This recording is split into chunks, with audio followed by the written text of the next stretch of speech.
One. Hey everyone, welcome to Filmmaker Mike and the boys. This is episode 15. Joining me tonight is Sequestered Jester. Hey everybody. Pinhead. What's up? And Kuya. Hi. Hello, Nobody- Mike's family. Nobody cares. Nobody cares. All right, so we want to kick off with some feedback from our show, which we've been asking for people like little Oliver, begging for another bowl. Please, sir, may I have some more? Another have some review, more- please. May I have some more feedback? So we got a comment on our first video podcast that we uploaded 2 weeks ago when we did the emergency episode. So I am gonna open it. I'm gonna pause the video real quick. There we go. Before it plays like blaring audio and then we get flagged down by YouTube. So, ooh, we got a second comment. Oh my God, I am. Uh-oh. And we this is, do? Really? Oh, this is this. I love that. Glorious. And the second Glorious. comment is tops, baby. It's gonna keep the streak alive. It's gonna keep the streak going. So I hate all of you. you'll know what I mean. You'll know what I mean. So Okay. this one is from Robert.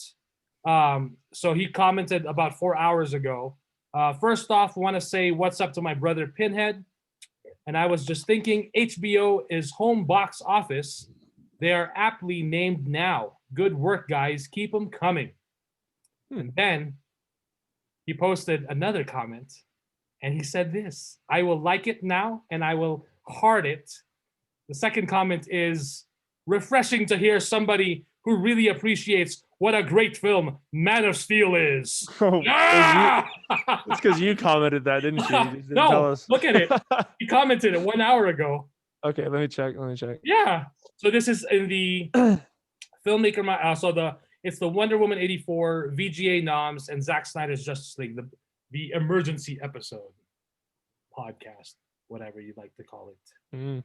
Yeah. Yeah, because we saw that movie together in IMAX, so we know how badass Man of Steel is. Oh, there you go. Beautiful. Like, Beautiful. Beautiful IMAX. Like, it was awesome. As a matter of fact, that we're on the subject, it was my very, very first IMAX experience ever was Ooh. Man of Steel. What better way to Perfect film. experience IMAX? Perfect film. Exactly. Perfect film to debut my IMAX and pop my IMAX cherry. 'Cause, Pop that IMAX cherry with that large that was a screen. phenomenal film. Oh Woo. God, what an experience. Sure as hell was, man. I loved every minute of it, and so did he. Awesome. But yeah, do you guys have any feedback from anyone or comments or anything? No, nobody loves us anymore. Not so much. Okay. Well, at least No we one got likes to talk to me after The Last of Us Part 2 rant, so. Oh yeah. Oh, Hey, man. Oh, boy. well, how did Brad take the response? His little fifis were hurt, so. Oh, really? Yeah, Oh, come on. you know. We bullied him, and we roasted him, and, his Huggies got a little damp on that day, so that's all I'll say. Because I'm saving the rest for the showdown on the 12th, because you thought you got roasted with that. You don't understand, son. You have yet to be roasted. I At least- just preheated the oven. I haven't roasted you yet. You don't even know what you're talking about. At least he'll be here to defend himself a little bit. Yeah. Like I said, he got a little butt hurt because we beat up on his precious Last of Us Part 2. So, but no, I'm looking forward to the showdown because he'll be able to defend himself and he'll be able to pout and cry and moan and lick Neil Druckmann's lollipop for everyone to see on a big platform, YouTube. So there you go. You can proclaim your love for him next Saturday. He will. Oh, I know he will. Yeah. He's already got his head up his ass. Oh So- boy. So Well, maybe he won't want to come now. Don't. For your own good, don't. And that's me being nice, giving you that warning. Don't, because if you don't want this smoke, like I told you on my Instagram, you don't want any of this smoke, son. Trust me. Yeah, you don't want any of this. Huh. He preheated the oven. Yeah. I haven't, like I said, I just preheated the oven. I haven't roasted you yet, Oh man. or your Already. game. So we're gonna kick off the show now with the biggest news, perhaps, as far as the entertainment industry goes since March. Aside from the official announcement of Zack Snyder's Justice League cut, this has got to be one of the biggest announcements in entertainment. So on December 3rd, this is from Variety.com. 10:30 a.m. is when this was posted by Rebecca Rubin and Matt Donnelly. The article is Warner Brothers to debut entire 2021 film slate, including Dune and Matrix 4, among many others, both on HBO Max and in theaters. Happy birthday to me, man. Happy birthday Yeah. and Merry Christmas to everyone. Yeah, no kidding. The initial announcement of Wonder Woman 84 hitting on Christmas Day to HBO Max and theaters that are open was a big enough announcement, because everyone was just thinking, oh, it's going to get canceled. We're not going to see Wonder Woman 84. That's it for big tentpole movies and superhero movies for this year. But alas, DC delivers, and Marvel is nowhere to be seen in 2020 until 2021, unless, again, they pull a Hail Mary and Disney says, you all got Mulan for free now. It's free now, by the way, Mulan on Disney Plus. As of yesterday, it's on Disney Plus. Still sucks. I haven't watched it. Now- so You why can would I now waste my watch time? it without paying that $30 premium. We did start the film. It's interesting. We were digging it. My wife and I were digging it. She's got Mulan has the chi, which sounds a lot like the Force, where she has like too much of it. Like she can't have it because she's a woman. But you know, it's pretty cool so far what they did. Not having Mushu is big. And hearing the music, the themes is like, oh my god, it's the theme, but we could just hear it. Not gonna sing it. Like Disney's like, That's about right. all the Disney fans are like, may I have some more? May I have the real music? And they're like, no, you can For have $30 No. you can. Yeah. Yeah, for So- $30. Back to $30. But then again, they did announce like, hey, if you wait long enough in December, you won't have to pay $30 premium additional. And sure enough, Ooh. you know, now we can watch it with no extra cost.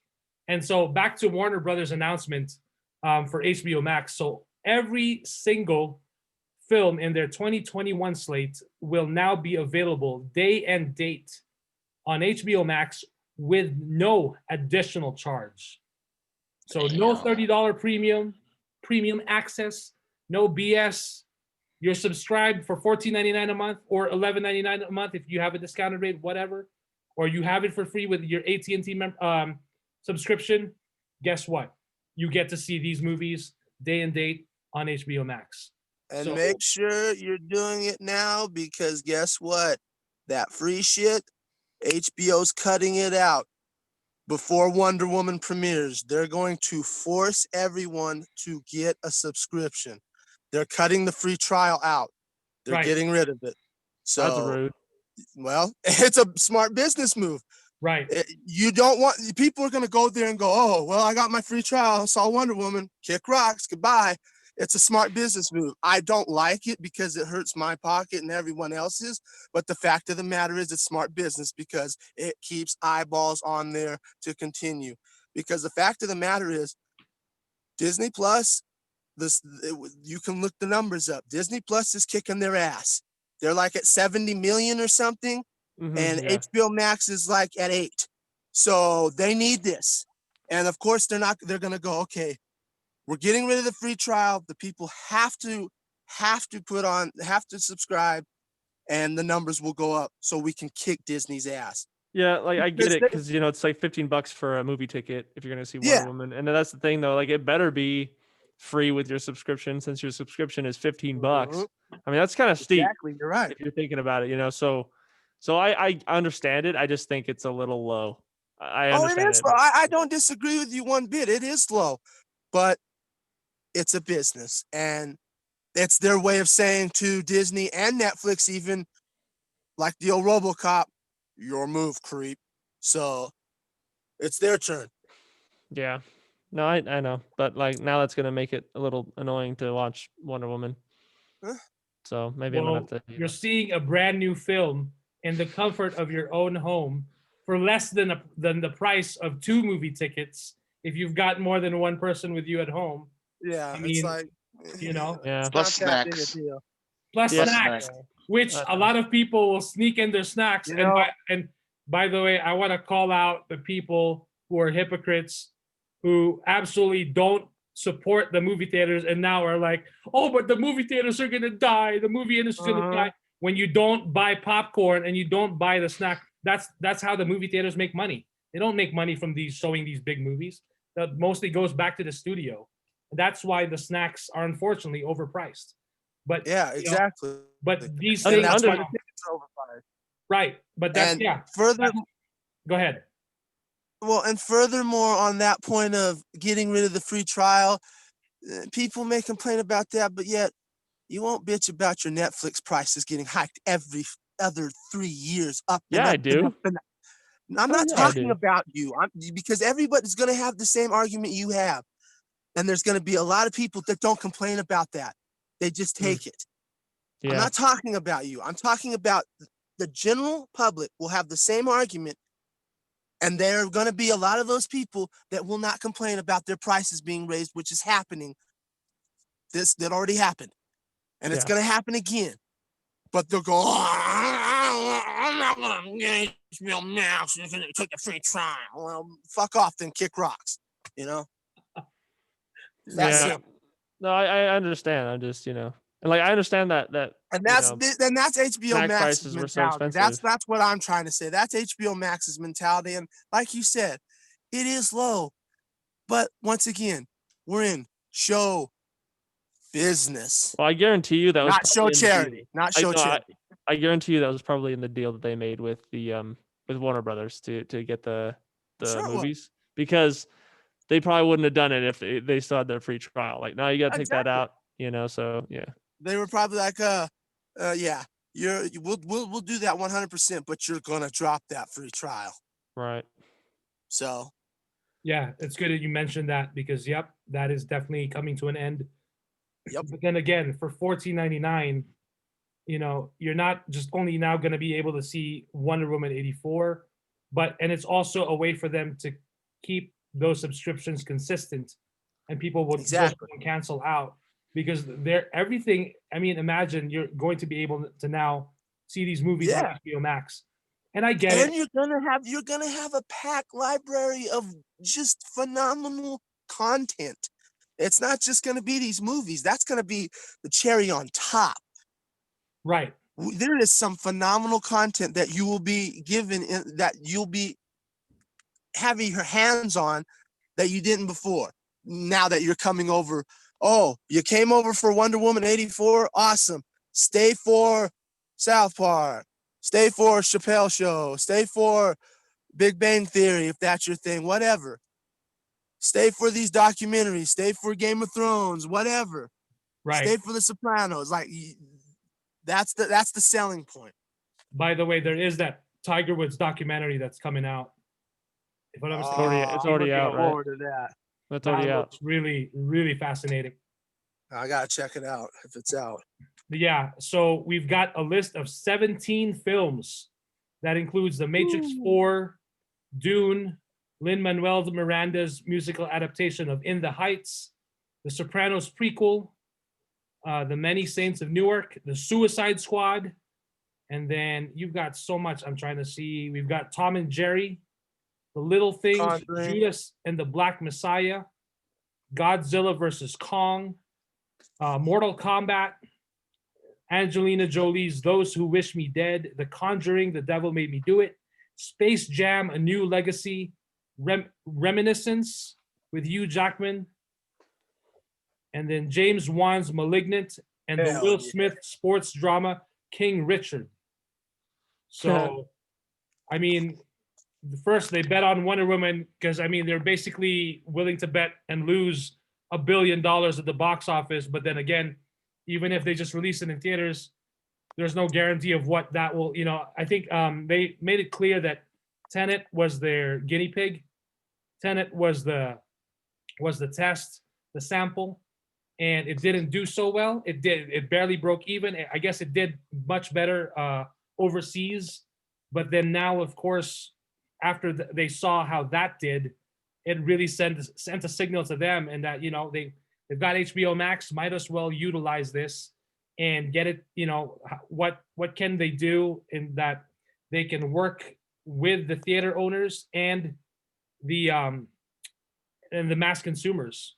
So, but speaking of theater owners, we've got, of course, we got some flack. Well, not we, but Warner Brothers got some flack from the AMC boss. It says here, so this is from comicbook.com. AMC boss slams Warner Media for HBO Max movie premieres. So it mentions here the AMC theaters. Like they caved. Huh? Like they caved or something? No, they're just pissed that they're not exclusive. They're debuting these movies on HBO Max on the same day. So the CEO Adam Aaron says the movie theater chain will aggressively pursue economic terms that preserve our business in the wake of Warner Media's unprecedented move to send its entire 2021 slate to HBO Max. On Thursday, the AT&T-owned company announced Warner Brothers is giving its 2021 slate, including prospective blockbusters like The Suicide Squad, Matrix 4, and Godzilla vs. Kong day-and-date releases modeled after Wonder Woman 1984.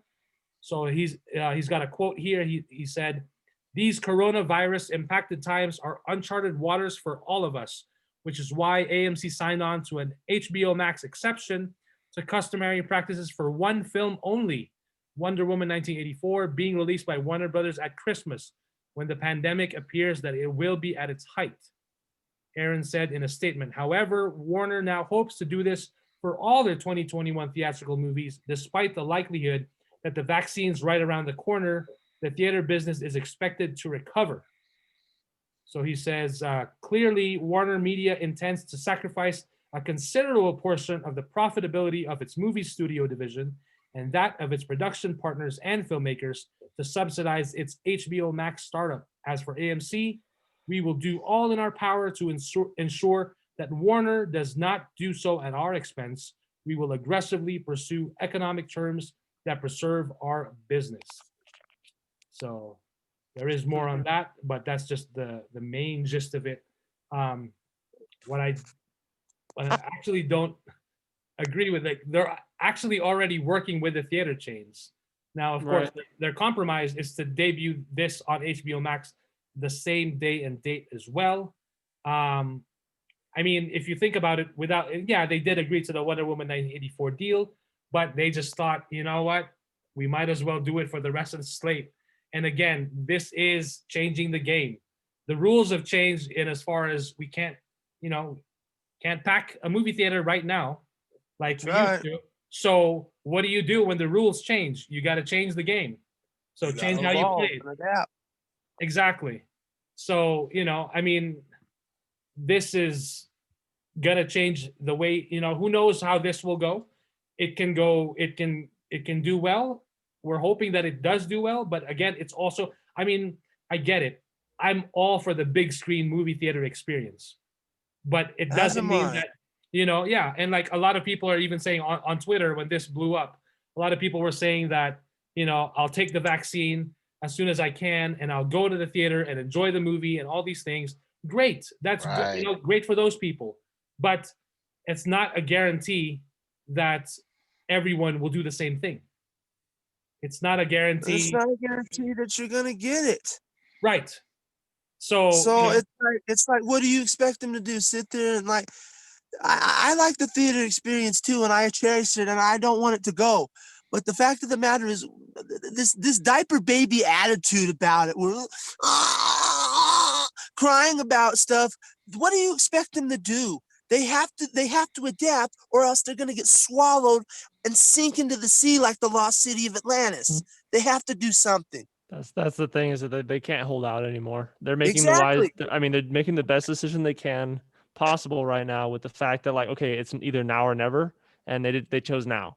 So I understand the frustration, but it's like you have to adapt in order to make it through this right now. We all do. Exactly. So Exactly. I don't It's just appreciate like the the attitude. mask. We don't like it, but what are you gonna do? Right. Yeah. I mean, you gotta adapt and move on. You have to, otherwise you're just gonna get stuck in the past. So Right. And then again, like, earlier during the quarantine and the lockdown, a lot of drive-in theaters thrived because that was the safest way to go. That was the safest way to watch a movie. But of course, now a lot of movie theaters, of course, that are open in cities and areas that are allowed to, operate their movie theaters, they have all these protocols. They're really promoting it, and they're really advertising and letting people know that, hey, it's okay. We sanitize everything. As soon as one screening is done, it's being cleaned and everything like that. There's hand sanitizer available, all of that stuff. So they want to make sure that they ensure that people are safe when they go see. And like, we attended, we did 2 private watch parties at Cinemark. We did one in August for The Empire Strikes Back, and then we did another. Was it in September for Tenet? I want to say yeah. I September. believe so. Yeah. So and then I wouldn't mind doing another one for Wonder Woman, to be honest. But yeah. So and then right now, ever since we did those, I'm constantly seeing Cinemark. A lot of people are doing the private watch party, whether it's just for their family or they're doing it with like really close families, or really close friends. And it's great because it allows people to enjoy the big screen experience and be in a safe environment. So it's really worth it, if you can do it, and if you're, and again, there's no way to also judge, everyone. In a sense, we're all in the same boat during the pandemic, especially here in the U.S., of course. But then again, we may be in the same boat, but we have to remember everyone is of a different mindset. We have a different, we're experiencing it from different perspectives. So, Exactly. one person may feel afraid of what's going on.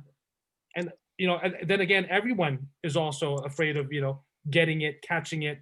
But then there's also people that have gotten it and fortunately have recovered. But then we also know that unfortunately there are those people that have suffered, and have lost lives with it. yeah. So there's really different perspectives, and we have to understand where everyone's coming from. So as much as We got to give each other grace. Huh? We got to give each other grace sometimes. Right. Yeah. You just got to. Exactly. I So agree. you just got to agree. understand where people are coming from, and that hopefully we the sooner, now with the rollout of the vaccines, as the CEO mentioned, it will help. But then again, for vaccines to achieve what they say is herd immunity, it has to be a large percentage of the population that gets it. Yep. So just like the flu shot. So we will wait and see. But then this is what Warner Brothers did for the next year. This is their plan, 2021. Because again, there's They only did it for 1 year, right? 2021. They For 1 didn't say year. anything about 2022, right? tentatively, yes, tentatively, this is for so 1 far. year, all the 2021 films. So in 2022, we still have the Batman, and then many other like a handful of other films as well for 2022. So that's Right. just based on assumptions that 2021 will slowly start to see things get better, and then hopefully by 2022 things will be back to normal. But again, Oh, we will have to wait and see. I will say about the Cinemark too, like since the prices of the snacks went down, I did go ham on their popcorn, soda, and candy when we were there. Like each time, I was like, "Yeah, man, let's go, let's stock up, man." I was so So excited to that- buy it all. That popcorn, I got all excited, but it was just a nice treat because we hadn't been able to do that in a long time. So Right. yeah, Get an icy. It was yeah, nice. yeah, and icy, It was nice. nice Oh, yeah. treat. So it was good. It was good. Good, honest fun. Yeah. And they were so- good movies too. Yeah, yeah, totally. Yeah, and then right now, if you look at the Cinemark website, they've got private watch parties. There's a bunch of Christmas and holiday movies They still have Batman Returns there, which I'm just like, I'd love to experience Batman Returns and Danny DeVito's Penguin on the big screen. Yeah. So, yeah, so the older movies are $99 and you can like get up to 20 people in there. The newer movies like Wonder Woman 84 are $150. So Yep. it's not a bad deal. No. Right. So moving on, we've got early first reactions for Wonder Woman 1984. All right. Yeah. So this is from Mashable.com. Mashable. Mashable. So excuse me. A lot of so yesterday, a lot of critics and the special hardcore fans got to see Wonder Woman 84. A lot of them on a big screen in a screening. So, and I'm sure socially distanced and all that. So there's a lot of good positive feedback. So here we're gonna start. A lot of them, I guess their embargo was today, so December 5th. So on Twitter, a lot of them were starting to share. This is from Terry Schwartz. So she tweeted, "I was lucky enough to be among the first to finally get to screen Wonder Woman 1984. I adored it. The first Wonder Woman is my favorite of the modern DC films, and hashtag WW84 makes all the smart next steps, telling a very human and very beautiful story for Diana Prince.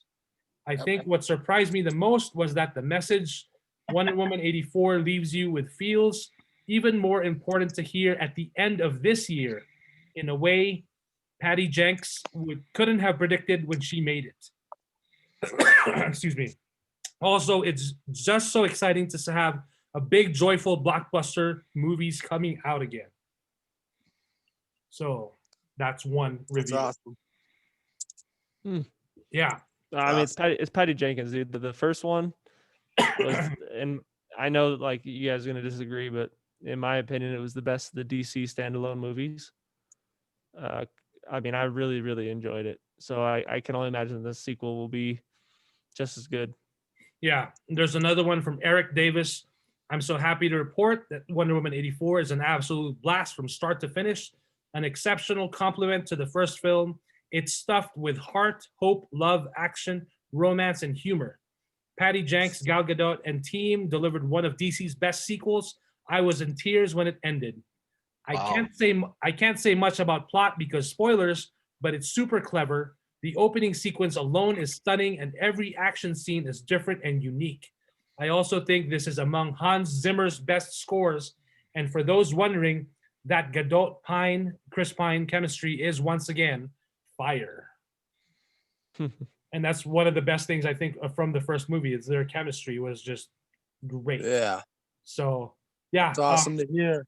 Yeah, reading these tweets got me really excited. He also mentions, add to that a terrific ensemble cast.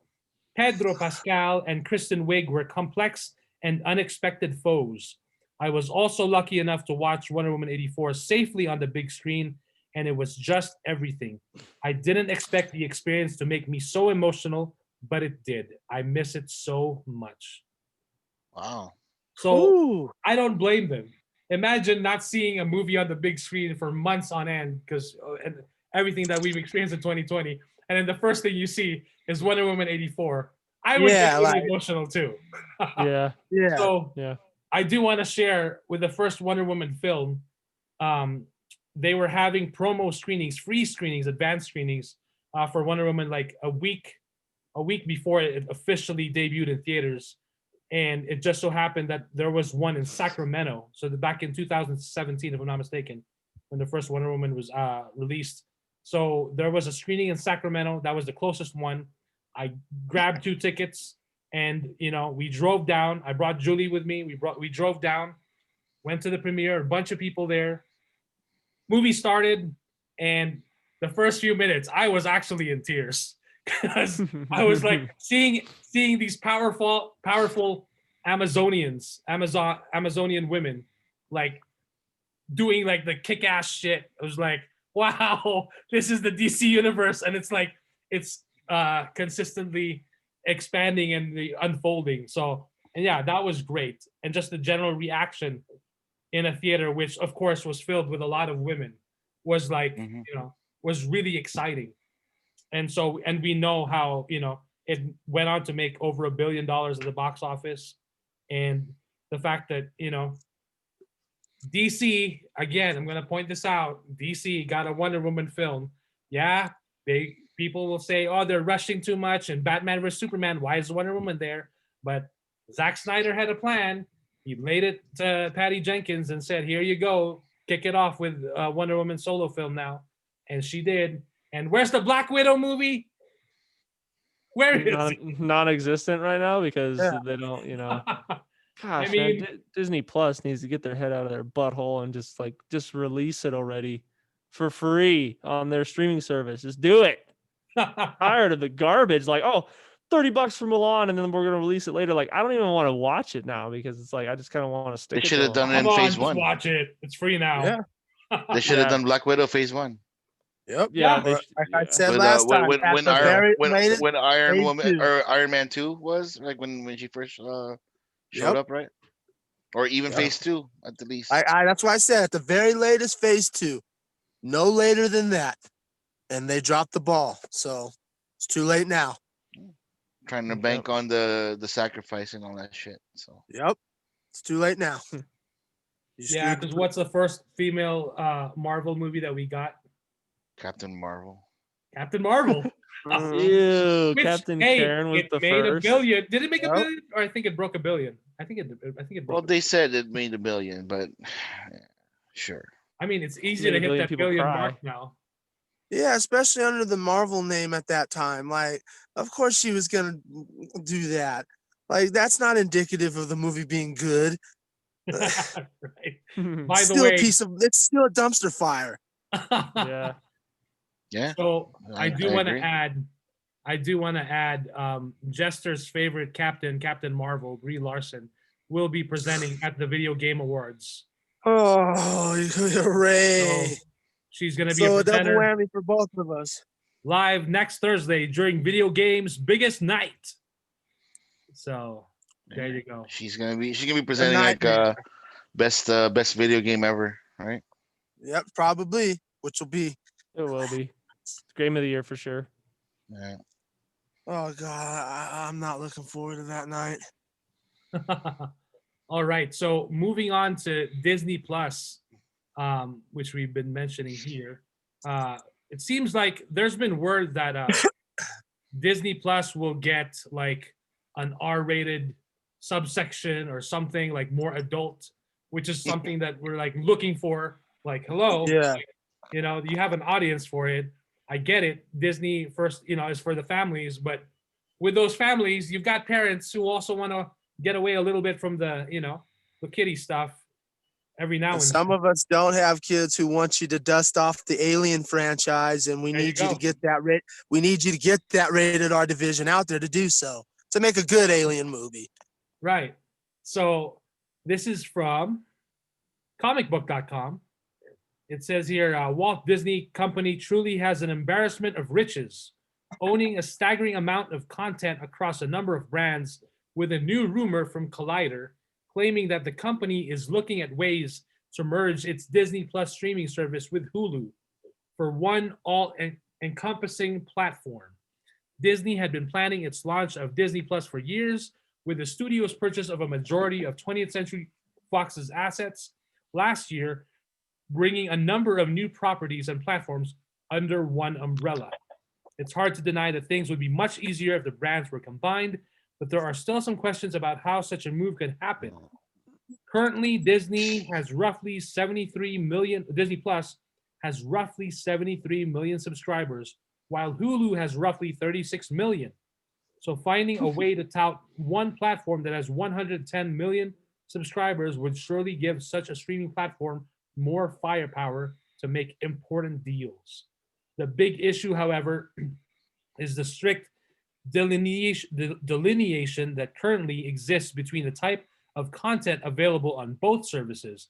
On Disney Plus, everything could easily be described as family friendly, as even their PG-13 fare is the tone of the Marvel Cinematic Universe or Star Wars films. Earning these ratings due to mild language or intense action, Hulu, however, has R-rated and TV MA or mature audience content that many parents wouldn't like their children to accidentally stumble across. Despite both services being owned by Disney, Hulu and Disney Plus operate independently of one another. However, what would likely be the best strategy for the company to merge these two brands is to create one streaming umbrella that could be launched that would house both services. For example, when a streaming app is launched, most users must first select which user profile they are using before being granted access to content. So if one streaming app would launch and then request that you select Disney Plus or Hulu to proceed, there wouldn't be too many issues regarding interface integration. So I mean, it sounds good on paper, but like in realistically, I don't know if that's gonna work. I mean, they already have that like that combo deal of you can get Disney Plus, Hulu, and ESPN. I think for yes, Yeah, it's ESPN. is it $15? You can get Like it for $15, right? $12.99. Yeah, so like I was about to say it's yeah, so I think that's a good deal as it is already. And like the thing is, like Mike was reading on that article was mixing the content. Like Disney won't go for the content that's on Hulu, you know. So if they do decide to do that, I would appreciate if they kept them both separate, even if they're merged, so to speak, you know, and you pay for both. But to keep them separate so that way we can have the content that we have on Hulu still, because there's lots of adult content. Like I think I saw Black Sails on Hulu, which was a Stars original, and that was pretty graphic, but a really great story. If you guys haven't seen that, I recommend to go watch it. But that's the kind of content we wouldn't get on Hulu if Disney was in control of that. they have Mayans MC on there too, and that's very brutal. Yeah. So They have American Horror Story on there, which is very brutal, especially the last season. So you wouldn't catch that on Disney. right. No. So I don't There's even a know how lot of that's gonna content. work. Yeah, I wouldn't even know how it's gonna work. But So what are they gonna do then? Like I'm not sure. How are they gonna spin this off? Like with Deadpool coming in too, right? Yep. yeah, So I don't know. And Aliens and Predator and like I don't that's know. what I want to know. That's my question. How are you going to pull this off? Yep. They're- To make everyone happy, the parents, the kids, everyone. How are you going to pull that off? It's easier said than done. It really is. right. Yeah, I have no idea, man. Like I said, it might just be hearsay, or not hearsay, but it might just be like in talks, and like it probably won't be anything. Or they'll just like what they'll do is just keep the combo pack that they have right now going. Yet Disney owns it all. So, I mean, what did they do with Fox? You know, like all of Fox's content that was adult. What'd they do with that? That's So what put- that's what I'm talking about. Like that's what I'm asking. What do you do with like I said, Alien? You Yeah, throw it in the garbage, sell it off. Like what do you do with it? I guess you would probably You sell it man off. up and keep it, and try and make a division. Like what do you do? Make a subsect division? Like what do you do? Considering that Disney wants to own the world, maybe my comment of them just selling it wouldn't be in the cards. Be like So- 21st what Century I'm- Fox, a Disney company. Yeah, because it's not 20th Century Fox anymore, right? It's just No, I mean just that's probably what they're gonna do. They're gonna say something like that. Like it's gonna be Fox Studios, Disney company, whatever. right. That makes sense. Yeah, totally. Fox, Disney, I mean, I don't know. Like, I don't know. then like it's the other question it's may not be a huge question, but it's a question you have to ask. How much does Disney really want to associate with Fox, the brands that they have? We don't necessarily know that we got Alien now. Yeah, they're not exactly rushing to push it forward. And yes, I understand because of the returns of Prometheus and Alien Covenant, but still, there is a rich history there that you can make money off of, and it's just sitting there. So that makes me think, does Disney really care about it at all? Like, that's what my question is. Maybe Disney just wants to own it, so that way they get the Well, money that's what I'm from saying. it. Like, But then they let like Kuya was saying that they let the higher up executives that they decided to keep run the program like they've been running it, but they just kind of they're just kind of overshadowing overlords, you know. Yeah, So I mean, like what they can do again is like create like a different shell, like because like the Disney's still going to be Disney. It's going to be for family and everything. But if you want Disney mature or movies that are part of Disney now, you go to this brand. That's the yeah, only thing that I can think of that would work. But yeah, I don't know exactly. how they're going to spin that because they want that Disney brand on that shit too. So not Right, only right. that would leave a temptation to add another paid service. yeah, Mm-hmm. they gonna add on like an Oh, extra. here's Oh, 10 for extra dollars for this. You yep. can get Fox, Disney, and you have the mature content, Deadpool, Alien, Predator. Like, okay. So that's a Yep. possibility too. Yeah. Have to see, I guess. Wait Yep. and see. We can speculate all we want. We'll have to wait and see, like you said. I know, dude. Like I saw Deadpool in Hulu. I don't know how they're gonna make a PG-13 one or like a Bob's Burger version of it. That thing Yeah, I is. know. I don't either. I'm like, Yeah. wow. Like it's just it's crazy on how out there the writers of Deadpool is. Yeah. Yep. Well, Ryan Reynolds pretty much like looked for new writers and he liked them. So we shall wait and see what they come up. He liked their pitch for Deadpool 3. Yep. They Oh, must have did something right because they got his attention. Yeah, true. Yeah. So, and then if I'm not mistaken, the writers for Deadpool 1 and 2 were the same. And for 3, like Yeah. they were just like, peace out, we're done. Yeah, because they said they didn't want a PG-13 Deadpool because that's what the everybody was gonna expect, right? Because Right. of But Disney. they've Yeah. made it clear that it's gonna stay rated R. So Yeah, so that goes back to that saying, patience is a virtue sometimes. You should have held out and waited. right. I Yep. don't know. Yep. Alrighty. So next up we've got Pinhead with some Hellraiser movie updates. So yeah, I want to talk about this because this isn't just affecting to Hellraiser, it affects potentially everything moving forward for people trying to get the rights, especially Friday the 13th, Nightmare on Elm Street, et cetera, et cetera. So Hellraiser writer reclaims U.S. franchise rights after lawsuit settlement. And this has been reported by everybody, so this is official. But this is a way of, from where I got it, the Hollywood Reporter. Court papers confirmed success for Clive Barker, who wrote and directed the 1987 horror movie. Clive Barker, who wrote and directed the 1987 horror flick Hellraiser, has successfully leveraged copyright law to recapture the American rights to the franchise. On Monday, his attorney filed papers in California federal court confirming the settlement with Park Avenue Entertainment, the production company that currently enjoys rights to a film about a woman under the sway of a resurrected former lover. Under the termination provisions of the Copyright Act of 1976, authors may recapture rights from publishing after waiting a prescribed period, usually 35 years for newer works, and sending a notice within a 5-year window to the other person who currently owns the rights. Barker did so, but met resistance from Larry Kurup, the producer who once purchased New World Pictures from Roger Corman.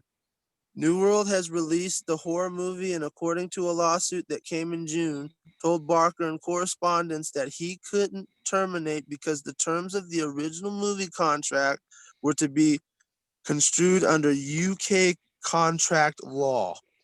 The legal dispute thus seemed primed to explore what happens when the original assignment happens in a foreign jurisdiction, plus there's somewhat complicated chain of title, although it appears as though Barker sent a notice of termination a single purpose. So he did his due diligence. The judge has now been presented with a proposed consent judgment that states that Barker will recapture U.S. rights December 19th, 2021. No word on which side will take foreign rights, which is a huge thing. And this is big because the resolution stands in contrast to the situation over Friday the 13th, where a judge ruled in favor of the writer against the producer, who is Sean S. Cunningham. But the case is still pending because Sean S. Cunningham is appealing it because he wants that Friday the 13th. He has been sucking on that Friday the 13th teat for decades. And the writer wants it back. And Clive Barker wants his shit back. And they're saying, gimme, gimme, gimme. We want it back. And we want it back with interest. Because the simple fact is this, in closing. The people that have had rights to these franchises, excluding the remake of Friday the 13th, the people that have had the rights to these franchises have abused, used, and completely trashed these franchises just to make a quick buck. The last Hellraiser movie, Hellraiser Judgment, was so rushed in that the director and everybody blamed Gary J. Tunnicliffe, and it's not his fault. Everybody blamed him for how bad the movie was. It wasn't his fault. They rushed the movie out so fast that they gave him a $300,000 budget. That's chump change in any standards, okay? He was given that so that they could rush a movie, make it quick, and retain the rights. It's time for the other people to come back in, take this crap away from the people, and give it to people who really care about it. The people that are working on the HBO television series, as a matter of fact. We talk about, when we do the Star Wars Mandalorian reviews, we talk about Dave Filoni. Well, the guy who's working on the current Hellraiser TV series for HBO Max is the Dave Filoni of Hellraiser. So it's time that Clive Barker takes back what's rightfully his. It's time that whoever who made Friday the 13th take back from Sean Cunningham what's rightfully his. All the estates from Nightmare on Elm Street, all these people need to take their stuff back and start giving it to the people and letting those people use it who actually care about these movies, who actually have passion for these horror films. This is the best news I've heard in a long time, because I was really worried that Clive Barker was going to get the rights and he was just going to shut everything down. But what he wants to shut down is the movies, because the movies are trash and they just keep taking advantage of his writing. So it's time for him to take it back and stop it. So every Hellraiser fan, not just Hellraiser fan, if you're a fan of Friday the 13th, if you're a fan of Nightmare on Elm Street, if you're a fan of Texas Chainsaw, Halloween, you should rejoice about this victory, because it's going to set precedent for the future of what's going to happen for rights for people in horror. And people aren't going to be able to willy-nilly do this anymore. They're not going to be able to come in and go, I don't care about the movie. I just want to make a quick buck. Let's go. Well, you can't do it now because the other writers have control of it that created their babies, and now their babies are coming back home. And that's beautiful to me. So thank you for letting me share that. That was an important update, and it's just beautiful. I'm so happy right now. Oh yeah, no problems. That's cool. That's always good when it ends up in the right hands, and that's how it should be in the first place. So yeah. Alrighty. So next up, we've got some Star Wars news. Says here, this is from IGN.com. Ewan McGregor wore the Obi-Wan Kenobi costume on the Mandalorian set. So he's not going to show up on the show, but he did walk through it, which is like odd because okay, try on your Jedi robes again. And then you're like, so the quote, huh? No, I'm just saying that they had his costume in like a dressing room on the set where they were filming. It's not like he was actually going to be working on the episode. Right. The quote is, he said this, I walked into the dressing room and there were my beige cloaks and my belts and boots, and it was like, oh my God. So he says, he was being interviewed by Josh Horowitz, and he said here, Ewan McGregor said, yes, I really am excited about it. It's been a long time coming. McGregor said, I'm excited about the fact that it's a series as opposed to a movie. It gives us more space, and mainly I am excited about it because of the Mandalorian series, which I just thought was really good. And we're going to adopt some of the technology that they utilize in that filming. And I'm working with Deborah Chow, who directed some of Mandalorian. I'm really excited about working with her. I think she's really good. We did a couple of tests when we were going to make a film earlier. We did some testing, and it was great working with her. So yes, initially, it was supposed to be an Obi-Wan Kenobi spin-off film, which evolved into an Obi-Wan Kenobi limited series, which is what it seems like we're getting. It's a one-season deal. And there's also reports that the Kenobi series will be filming early next year in Boston and London. Interesting that they're going to film in Boston, because you don't really hear much of filming going on there. If anything, it's in Atlanta. At least the Marvel films film a lot in Atlanta. But now they're filming in Boston, I guess, and London. London, of course, makes sense because that's where they originally shot the original trilogy. So yeah, and then of course we've also have Cassian Andor. I'm trying to remember his name, the actor's name. Oh man, yeah, I'll look him up for you. Please do. Yeah, so Cassian Andor was speaking to Jimmy Kimmel and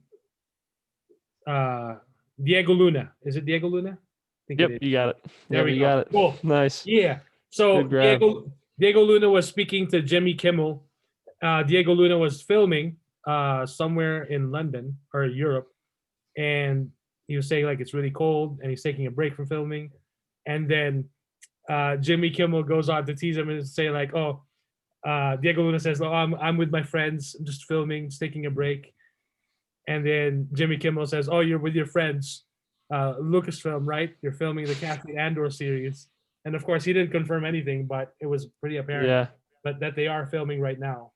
So that'll be interesting as well, because we all know, obviously, spoilers, Cassian Andor bites the dust at the end of Rogue One.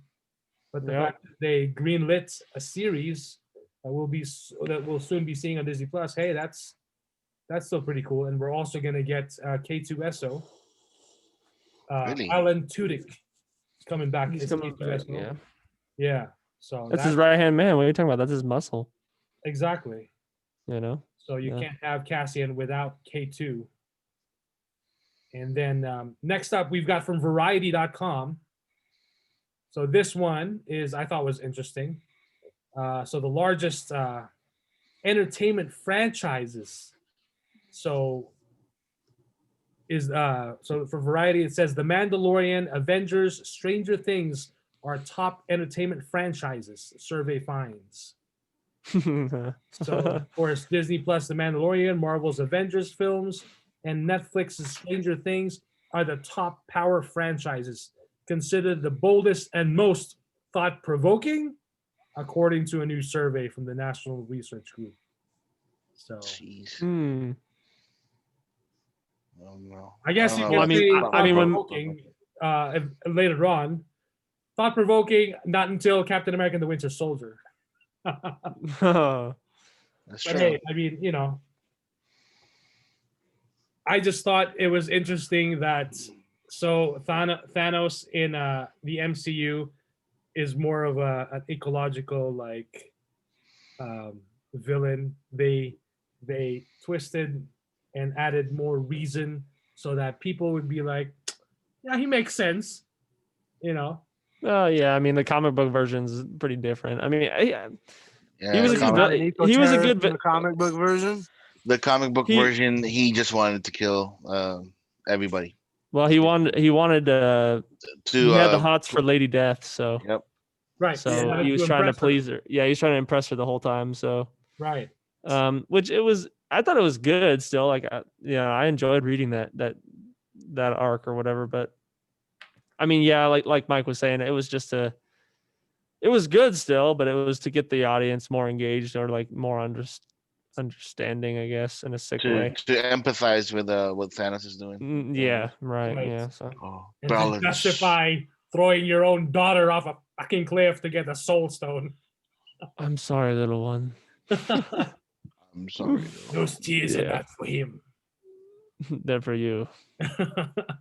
Yeah. So, all right. Next up, we've got Haley Steinfeld is finally, not officially, but now we have unofficial confirmation because of pictures and video, but not official like press release from Disney, that she will be playing Kate Bishop, aka the daughter of Hawkeye, the most powerful Avenger. Okay, hey, Uh, hey, Hey, hey. he did survive a whole lot of the shit. Yeah, I mean, Quicksilver, all the fucking super speed in the world, and he gets hit by bullets. Like, really? Didn't see that Joss? coming. See, That was see what stupid. Joss Whedon does? He gives you a great No. Avengers movie, and then he follows it Yeah. up with Avengers: Age of Ultron. And then I'm glad that Flash didn't die in the Justice League movie by getting shot at with bullets. Holy shit! Well, if he had So- his so complete dumb. way, he would have. Yeah. that's the thing is like you see Quicksilver in the X-Men, he's just like pushing the bullets off of the sideline. And that You was know. a great scene. Yeah, and then here you go. You got the Russian Quicksilver that's like, I'll just block you. I'll be the bulletproof vest. And like, what are you doing? Like, Yeah, what? idiot. What? I Why don't. would you do that? It's so Right. dumb, man. So dumb. So this is from the playlist.net. So after a premature announcement that sounded like it might fall apart, it looks like the news has turned out correct. In the end, actress Haley Steinfeld has been cast as Kate Bishop in Marvel's Hawkeye limited series coming to Disney Hell yeah. Plus. I So, love her. She's awesome. Doesn't she she's pick a up the talented mantle? young actress. Yeah, it seems like she will. Well, in the video footage and the pictures on Twitter, she is filming with Jeremy Renner. He is there as well. So Okay. if you remember, like within the last year or so, he's also had some controversy with his ex-wife, and that he may have been cut out of the Hawkeye series, but he's there. He's filming. So, it looks like things are Good. Nowadays we all got controversy and crap. Like for crying out loud, we all have problems. right. But then, it amplifies more when you're a celebrity and people are watching you. Exactly. Hanging I every know. word you I say. know. Exactly. So, I know. also, they also added Florence Pugh, aka Hell yeah. Black Widow's sister, Hell yeah. to the cast. So we're gonna be seeing her. So is she gonna be the new Black Widow now? Before the Black Widow movie comes out? Why not? It Why pretty much not? sets it up. Oh my god! But Why not? Wouldn't it be weird? Like, I'm Black Widow.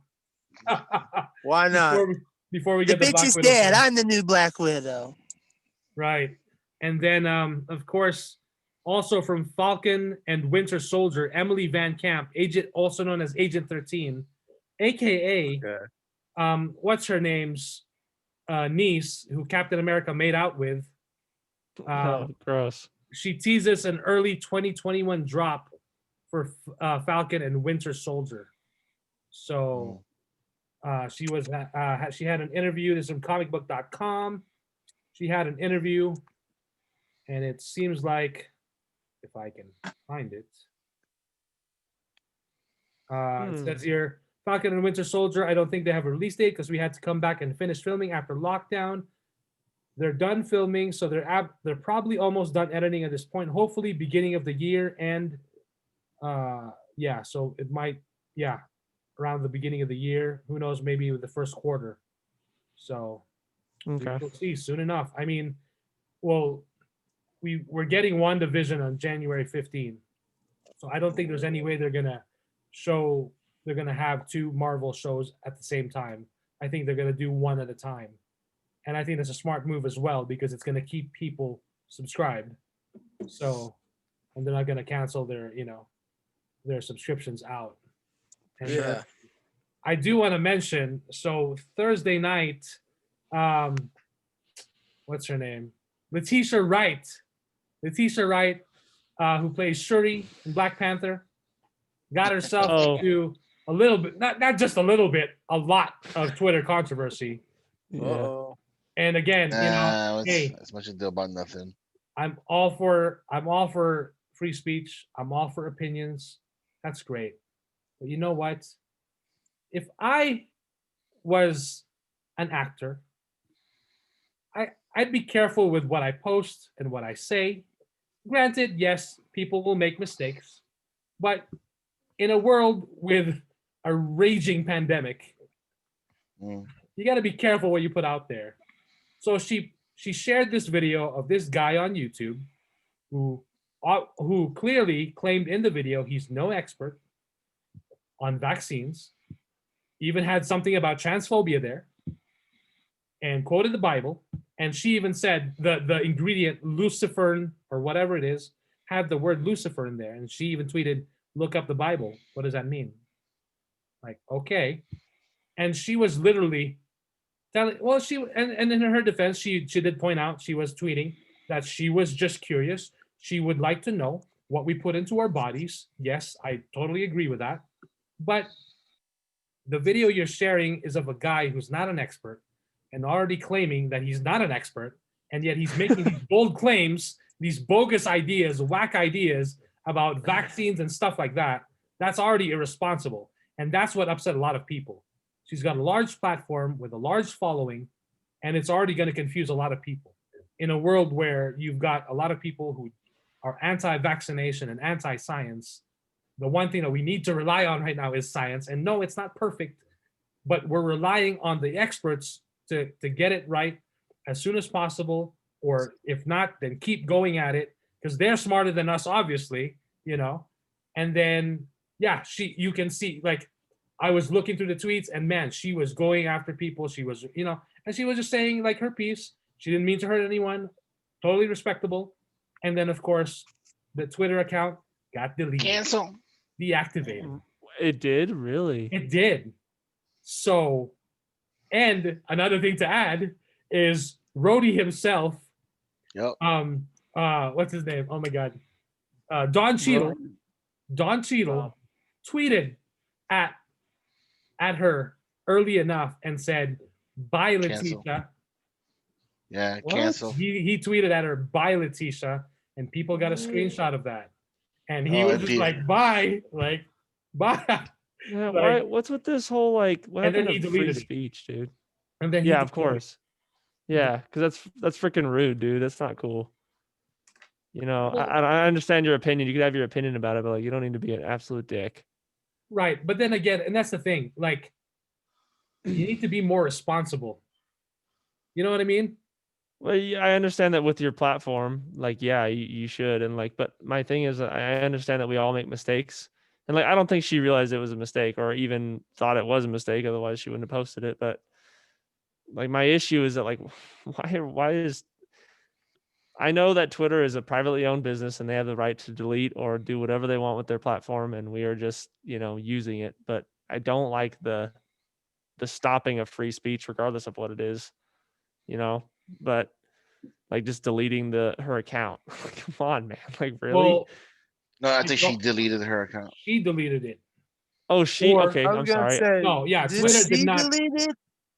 I think because these celebrities don't usually get deleted; they delete themselves. Right. Okay. She deactivated it.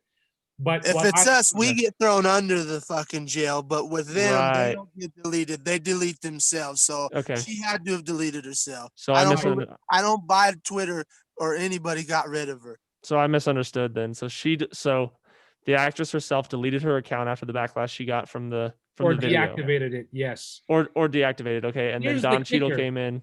Yeah, so here's another kicker. She liked a tweet calling for her cancellation.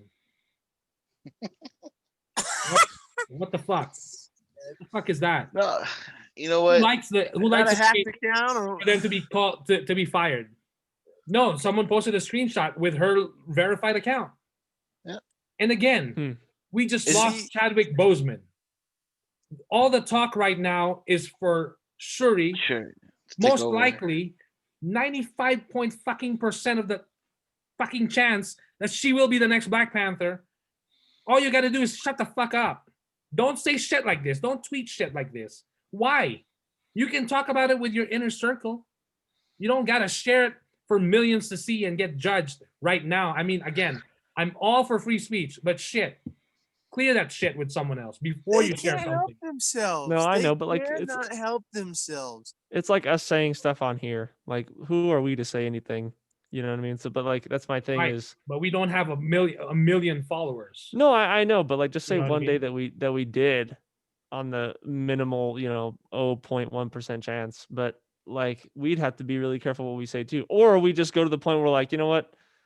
Who cares what we say? Like, if you don't listen to us because we're idiots. Sure, But but then you'd never catch me saying something or sharing something that is unverified and doesn't have enough factual information. I mean, then again, we're not a scientific podcast here.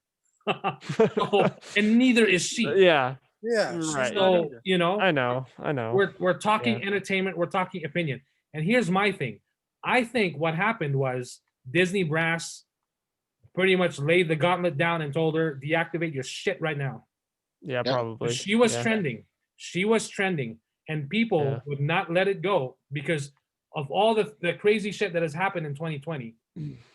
The last thing you'd expect, Shuri is supposed to be the smartest or the second most smartest character The most in the scientific, MCU. yeah, the scientific one. Exactly. And then she's gonna Yeah. tweet unscientific shit. Come on. I mean, and then people said, But she's an actor. Who cares? She can I know. act." I'm like, that's not the point. I understand that she needs to understand her influence, but like, she probably took it to the aspect of like, oh, I'm influential. Like, let me share what I think is correct. And like, she probably thought it was a harmless video, Yeah. and then it became a big issue. And like, Honestly, this cancel culture bullshit, people have to watch what they say and all that stuff.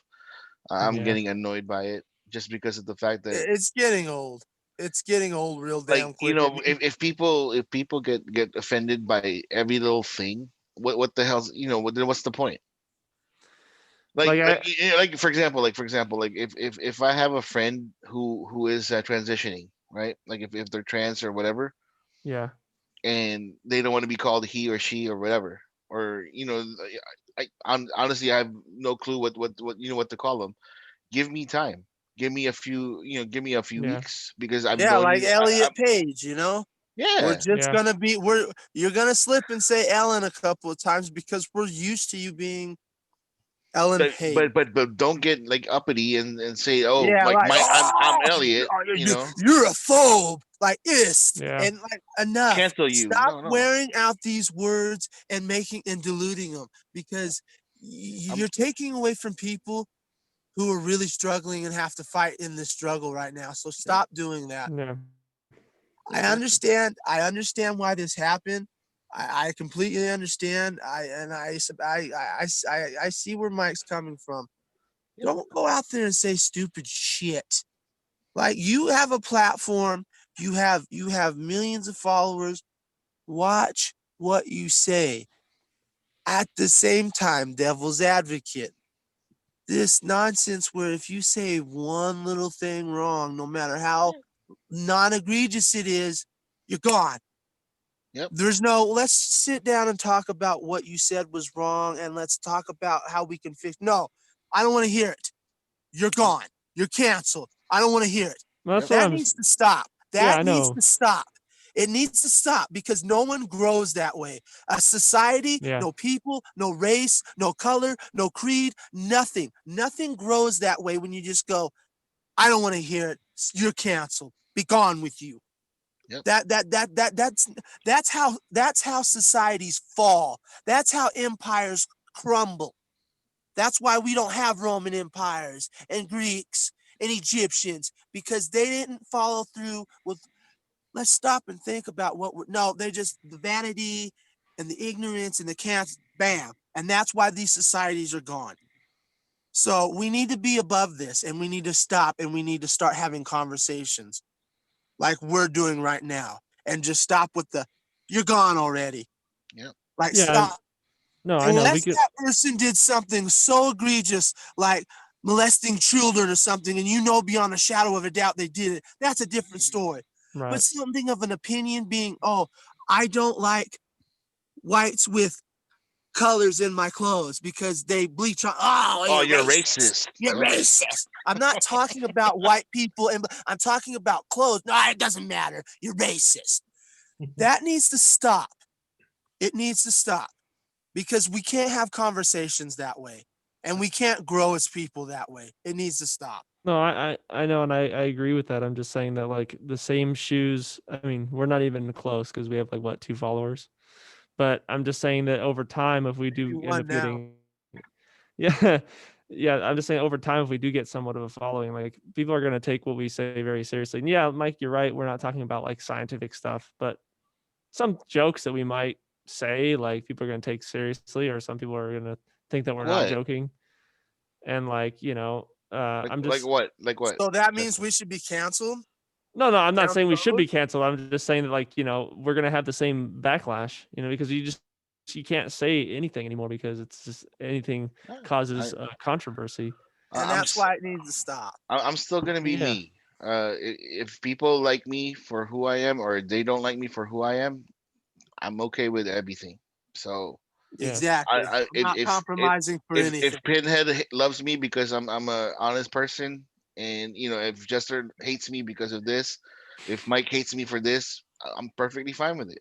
No, I understand that. I'm just saying that like people look at her with that video post and then they automatically assume that her personality is basically what she has put off in that video. Like, oh, this is who she is as a person, because that's how we are as society nowadays. We're just viewing each other through, a little box on a Twitter thing, and then that one comment defines who we are as a person. And so That's annoying. yeah, and Also, to be fair, some of the tweets that people had for her were not necessarily canceling her. Yeah. They were just trying to Mm. point out to her, like, hey, you gotta be careful with what you're sharing here. Yep. yeah. And And then as, she and she as said, you like, did say, she canceled herself. She Because liked like I it. said, Yeah. yeah, she liked that tweet and she deleted her own stuff because, like I said, we all can agree on this. These celebrities don't get canceled. They cancel themselves. Like if we do like you're right. That's one thing I will agree with you, Jester, because we're held to a different standard. Yeah. But these celebrities aren't, mhm. and that's why I'm saying you do have to be careful with what you say. Yes, I but don't. what I'm saying is the automatic canceling needs to stop. Yep. And stop canceling yourselves too, idiots. Like seriously, like, oh, I'm done. And then you're gonna come back. Oh, I kind of want to come back. Well, dummy, you shouldn't have canceled yourself in the first place. Stand Yeah. your ground. Yeah. If you're gonna, this is what I want from you, especially celebrities. If you're gonna say something stupid, Own stand it. your Own that ground. shit. Own Own it. it. Yeah. Own it. Stand your ground because you said it. There's you can't in the internet age. You can't get rid of it. Stand to it and accept it. Right. Be like Hugh Grant, for Christ's sake. Take He the got. consequences. If they're bad, then you need to take them because you got your hand caught in the cookie jar before Yeah. supper. Stand your ground. You guys know what happened to Hugh Grant, right? A few years back. I don't remember. He was No. he was in L.A. and he got arrested soliciting a hooker, Oh yeah, the Oh. hooker thing. Right. Right. Okay. and he went to Jay Leno and admitted it. And he was like, "Hey, that's me. I made a mistake, and I'm sorry." He became a bigger star because of his Yeah, he had honesty. a renaissance after that. He had a huge renaissance after that, and people forgave him. Yeah. Right. Right. Again, you own you own what you have. Yeah. One thing that I would recommend for people though is I would not pay attention to anything scientific unless it's said by a scientist. Like Or a if a legit celebrity doctor. if yeah, or a doctor, or Exactly. somebody that's an expert. Like for example, when it comes to viruses, Dr. Fauci would be an excellent person to listen to. right? That the jackholes in Fox News wouldn't be a good idea because they don't know anything about viruses or anything. Um, things like that. It, you know, with the people, no, with the people nowadays, they want they want their news quickly and all that stuff. So sometimes they pay attention to what celebrities would say or their opinions, just because they want to agree with the celebrities. Oh yeah, they have the same opinion as I have. No, like they celebrities would say whatever the hell they want. Like and you catch them. Like remember that bullying episode a few years back when this kid said like he was getting videos saying he was bullied in school, and everybody in the Avengers cast wanted to give him support, and then 2 days later they found out that he was the bully, Right. and he made a fake ass video. Yeah. So figure out, gather your information, gather your facts first before you do anything. Exactly. Yeah, I Well, understand, but like you like know- I said before, like we give each other grace and have conversations with one another, like Pinhead was saying, like communicate with each other instead of just bullying each other into the depths. Like let's try to help each other grow. None of us grow as human beings by being beaten down. We grow by being nurtured and having respect for one another. Like we could all have different opinions on this podcast and talk about how we disagree or how we do agree, but in the end we still we still all get along and appreciate one another for who we are as people. Yeah. So I wish we saw more of that on the internet with situations like this. Yeah, but Right. then that means like everybody would have the same podcast as us, and I don't want that. So fuck those guys. Right. And then of course, just a reminder, like she shared a YouTube video. Like, yes, I know Yeah. we get a lot of information on YouTube and a lot of helpful tips and cooking videos and life hacks. But shit, Hey, be careful. I also saw on YouTube videos like Jake Paul fucking making fun of somebody killing themselves in Japan. So That's right. I, And I'm not. making fun of the Japanese culture. Yeah. Like, I also saw on YouTube how a lunatic once said that the government's putting something in the water that's turning the frogs gay. So you take that as you will. oh boy. Yeah, well, I mean, Alright. like it was just common sense. Mike said that Yeah, the guy at the beginning of the music or the beginning of the YouTube video said that he's not an expert. Just like literally take that and go, okay. Okay, Okay, you're not an move expert, on. but Yeah, exactly. You're no, well, no, but you're no expert. I don't trust you. Move on. yeah. Yep. Yeah. All right, moving on. This is from CNET.com. Peter Dinklage is the new Toxic Avenger in the upcoming Nice. reboot. Ah, So Dinklage will play Toxie, the disfigured superhero who is on a mission to save his family and friends from evil and corruption. So this is written by Bonnie Burton. The takeover of trauma pictures begin. well, that place is a shit heap anyway, but one thing they did do right besides Trey Parker and Matt Stone was the Toxic Avenger. Yeah. I mean, those movies, I hate Trauma. Yeah. I hate them. And it's not because I get it. My friend who loves them, like, he wanted to swing the bat at me because I said that. Don't you go against the great cop. Like, I get it. I get it. He's a hero to you. And he made Trauma from nothing. You consider him the modern day Roger Corman. Trauma sucks. So this is the one instance where Hollywood can't do any worse. However, the Toxic Avenger is a gem because of that shitty Trauma style. So I hope they do it. I hope they do I it do that way. too, because this is a step in the right direction. Peter Dinklage is Toxie.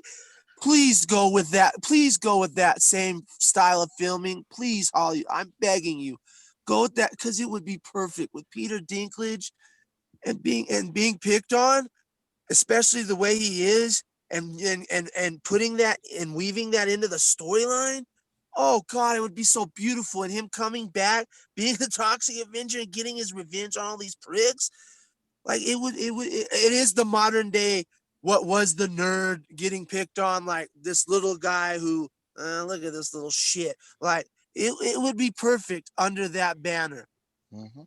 Can you guys I don't enlighten me think a little Hollywood bit? has the balls to do it. Can you guys enlighten me a little bit on the character? Like, I don't know So- anything about the Toxic Avenger. So here it says the Toxic Avenger story centers around scrawny New Jersey teenager Melvin Ferd, who becomes disfigured when he falls into a drum of highly flammable toxic waste. While he survives the accident, the toxic chemicals end up mutating his body into a bulky, horrifying, deformed creature with superhuman abilities. He renames himself Toxie and becomes an unlikely superhero who vows to protect the innocent while fighting evil. Yep. So Toxic I Avenger quit. isn't just a movie, but a franchise. The original movie ended up being so popular, it spawned the sequels Toxic Avenger Part 2, Toxic Avenger Part 3, The Last Temptation of Toxie, and Citizen Toxie, The Toxic Avenger 4, as well as the And children's cartoon. cartoon. Yeah, the cartoon series Toxic Crusaders, which what I remember seeing, Yep. and a musical. So Hmm. this is And gonna be video games and The video everything. game, yeah. Toys. there's gonna be the upcoming version is gonna be directed and written by Macon Blair and let's see, Lloyd Kaufman and Michael Hertz will serve as producers. So also I was No listening surprise. to the latest this is for Trauma Entertainment.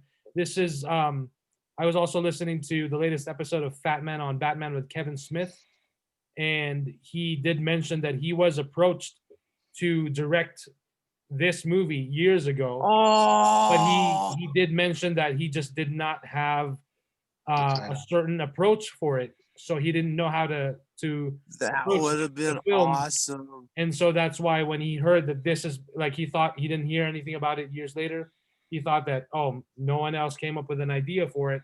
And then now that he heard the news that Peter Dinklage, he said, now I'm interested to see that movie. So Yep. My question is who they're going to cast for the blind girlfriend. That is going to be critical because that's going to be awesome. Like someone, I want a heavy hitter on that one. Yeah, like somebody like A-list, celebrity, like Yes. somebody super famous. Because she is, contrary to popular belief, some like to argue, but she is an integral part to that story. Yeah. A very integral part, especially when you get into the latter act of it and the sequels. So I'm very interested to see who's casted as his girlfriend. This might be like if it's successful, it might be a two three pictures, right?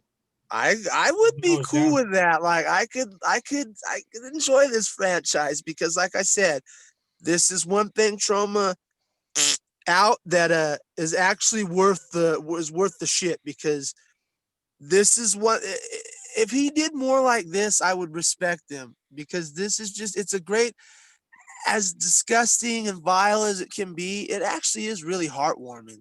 Yep. It really is. Like as funny as it may sound, this disfigured toxic Avenger, as it were, Mm-hmm. it is a heartwarming story.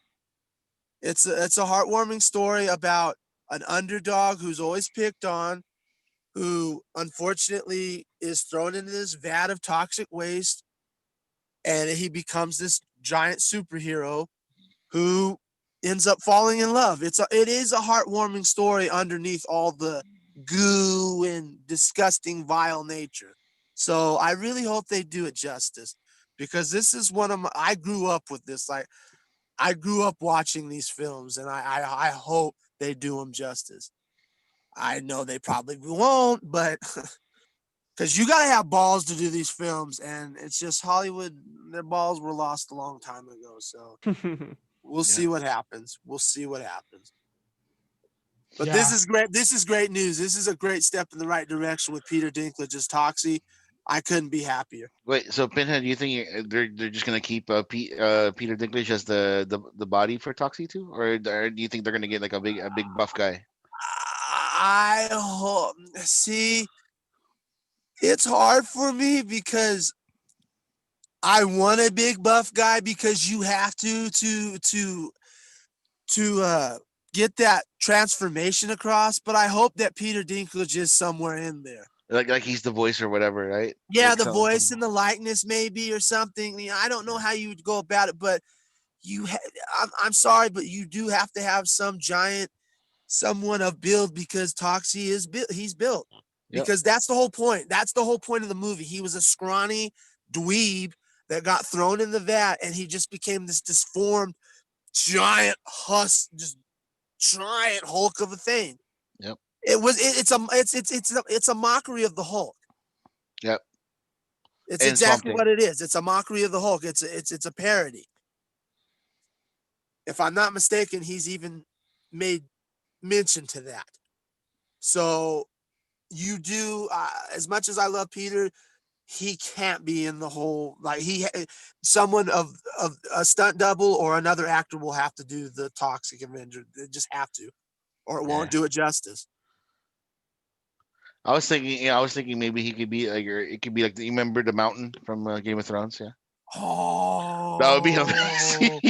Like, that would be awesome. just to have that little Game of Thrones reference, you know. On top of that, he would be a phenomenal Toxie man, because going from that little guy who gets picked on to the mountain, like the only other person I would settle for, and he's probably a shit actor, but you don't really need him to act, is Braun Strowman from WWE.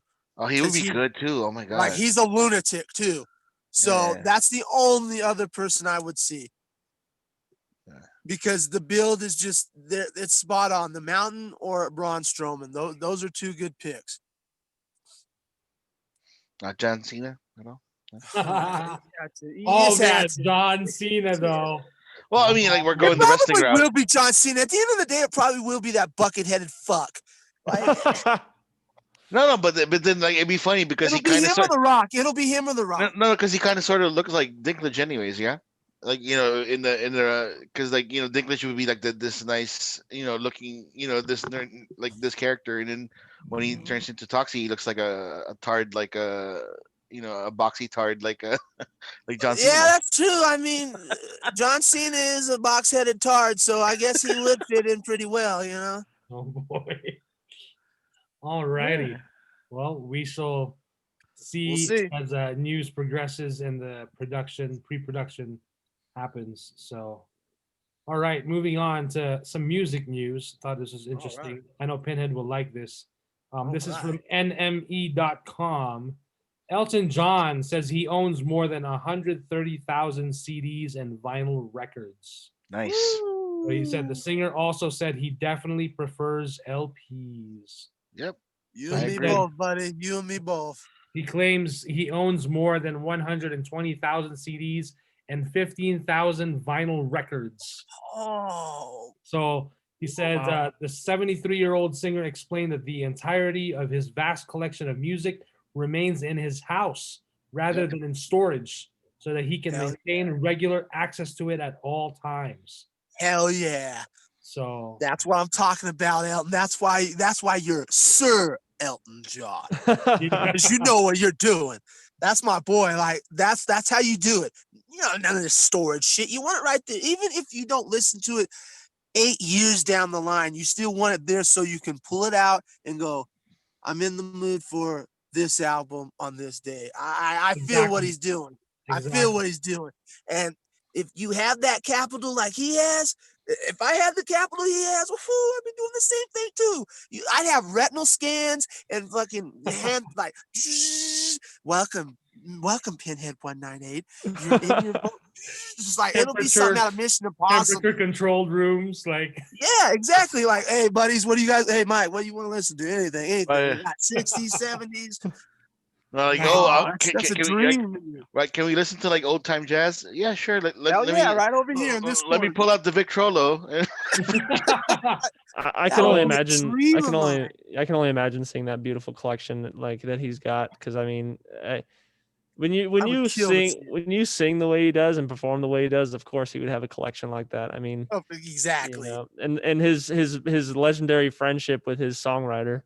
You know, it's like, man, you know, of course, you would have a collection like that, and I think that's super cool that he's just mainly so his favorites records, right? Is that what you're saying? He says like anything and everything. That's what Anything he and said. everything. Yeah. So it's Yeah. like, man, I mean, From what I heard, he listens to like current music too.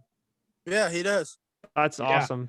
That's Like- awesome. like- That's He- why you see him collaborating with a lot of current artists. Like even hip hop and all that stuff. Like Yeah. like I was just like, wow, I'm surprised. Wasn't he? He's He tight was with on the last Eminem. Eminem album, wasn't he? Yeah, he's tight with Eminem. Yeah. Yeah, they did that Grammy thing. Like remember that Grammy thing when when Eminem was casted as a homophobe and all that stuff. Yeah. And then all of a sudden he busted out Sir Elton John the Tears don't fall, I wonder why. Yeah, he also got Elton and his husband 2 like I think diamond encrusted cock rings for his birthday. whatever. You know, Nice. and like Elton's like they still remain unused in whatever on his desk or something like that. Oh, that is That's classic. Yeah, as a thank you for the Grammy, right, Jester? That was the thank you. It was a I think birthday. It was a birthday present to Elton. Oh, okay. Yeah, it was Oh, completely. I separate. thought it was a thank you.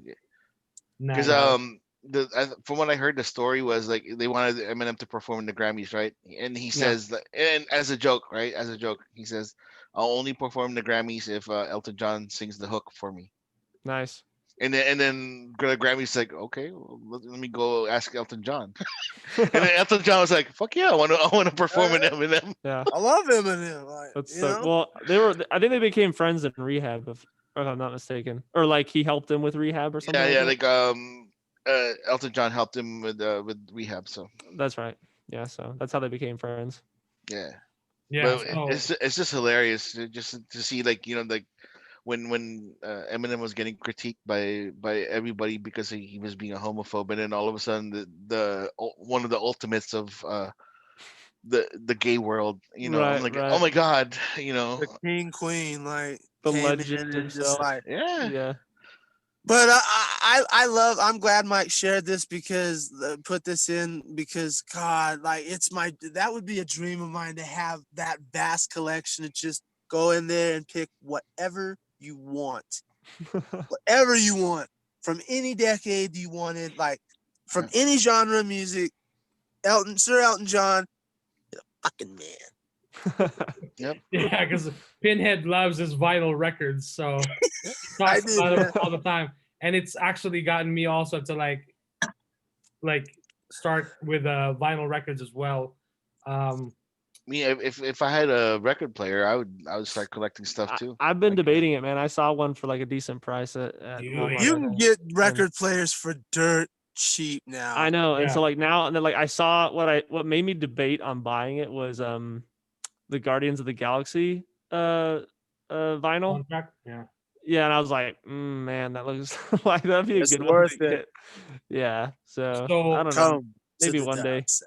So Yeah, one of my Dude. latest obsessions, aside from collecting action figures and Funko Pops, is a little site called Mondo, and they create exclusive vinyl records for a lot of film soundtracks, film scores, and video games as well. And so the website is mondoshop.com, and they've got a lot of exclusive stuff there. It's really cool. The latest one I got is the Tron Legacy Anniversary soundtrack, and then they just did a Back to the Future, not the score, but like all the music, so all the actual songs that they performed in the movie. So okay. Power of Love is there, and then the Enchantment Under the Earth Angel, all the stuff. So I ordered that. That's on the way. And then, like recently, the wife Julie was like, she told me for Christmas she wants a BTS vinyl, which Oh, God. is quite impossible to find because they're like sold out. And then I'm like, why do you want vinyl? Well, just get it on CD because like they have a bunch of the collector's edition CD at Target. I'm like, I'll buy you this right now. They're like, no, I want the vinyl record so I can play it on your vinyl record player. And I'm like, shit. There you Vinyls go. are just better, man. I don't blame her. Vinyls Right. are just better. Like, Yeah, there is dare give something me about CD. Right. And then, it's no secret that we're proponents for physical media and like, all that stuff. So there's no, I mean, I can't wait for Julie to listen to Dynamite on vinyl. You know what I mean? yeah. I mean, I hear it all the time on her phone. So, Yeah. as you said, like, yeah, it's very accessible to play music now from our phones and, put in ear pods or even just from through the speaker. But there's Right. nothing like opening that vinyl and looking at that beautiful art. And then I'm sure Pinhead will like smell the vinyl. Yeah, I do. Like, especially that Tool album I had. It had a special vinyl woody pine smell to it. And I'm There just you like, go. oh, what a great, it's a great experience. And just like the Raycons, especially if you have a great setup and sound system with your vinyl, you can hear things in that vinyl that you can't hear in the other CD. Like, you hear the crisp, you hear the background horns, you hear the snare, you hear it all. You hear that little bass, boom, boom, boom, boom, boom, boom, boom. Just like I said with the Power Rangers, that bass in the background, boom, boom, boom, boom, boom. You hear it all. Oh yeah. Same with the Raycons. You hear it all on the vinyl, and that's why I'm a proponent for vinyl, because it smells, it looks, and if you're so inclined, it tastes good. Moving on. That's what I'm saying. I can only imagine. Can you imagine walking into Elton John's house and like sniffing his collection of vinyl? Yeah. It's Just his different Lady scent. Gaga collection alone, I'd be in heaven, because I know he's got a good Lady Gaga. Man.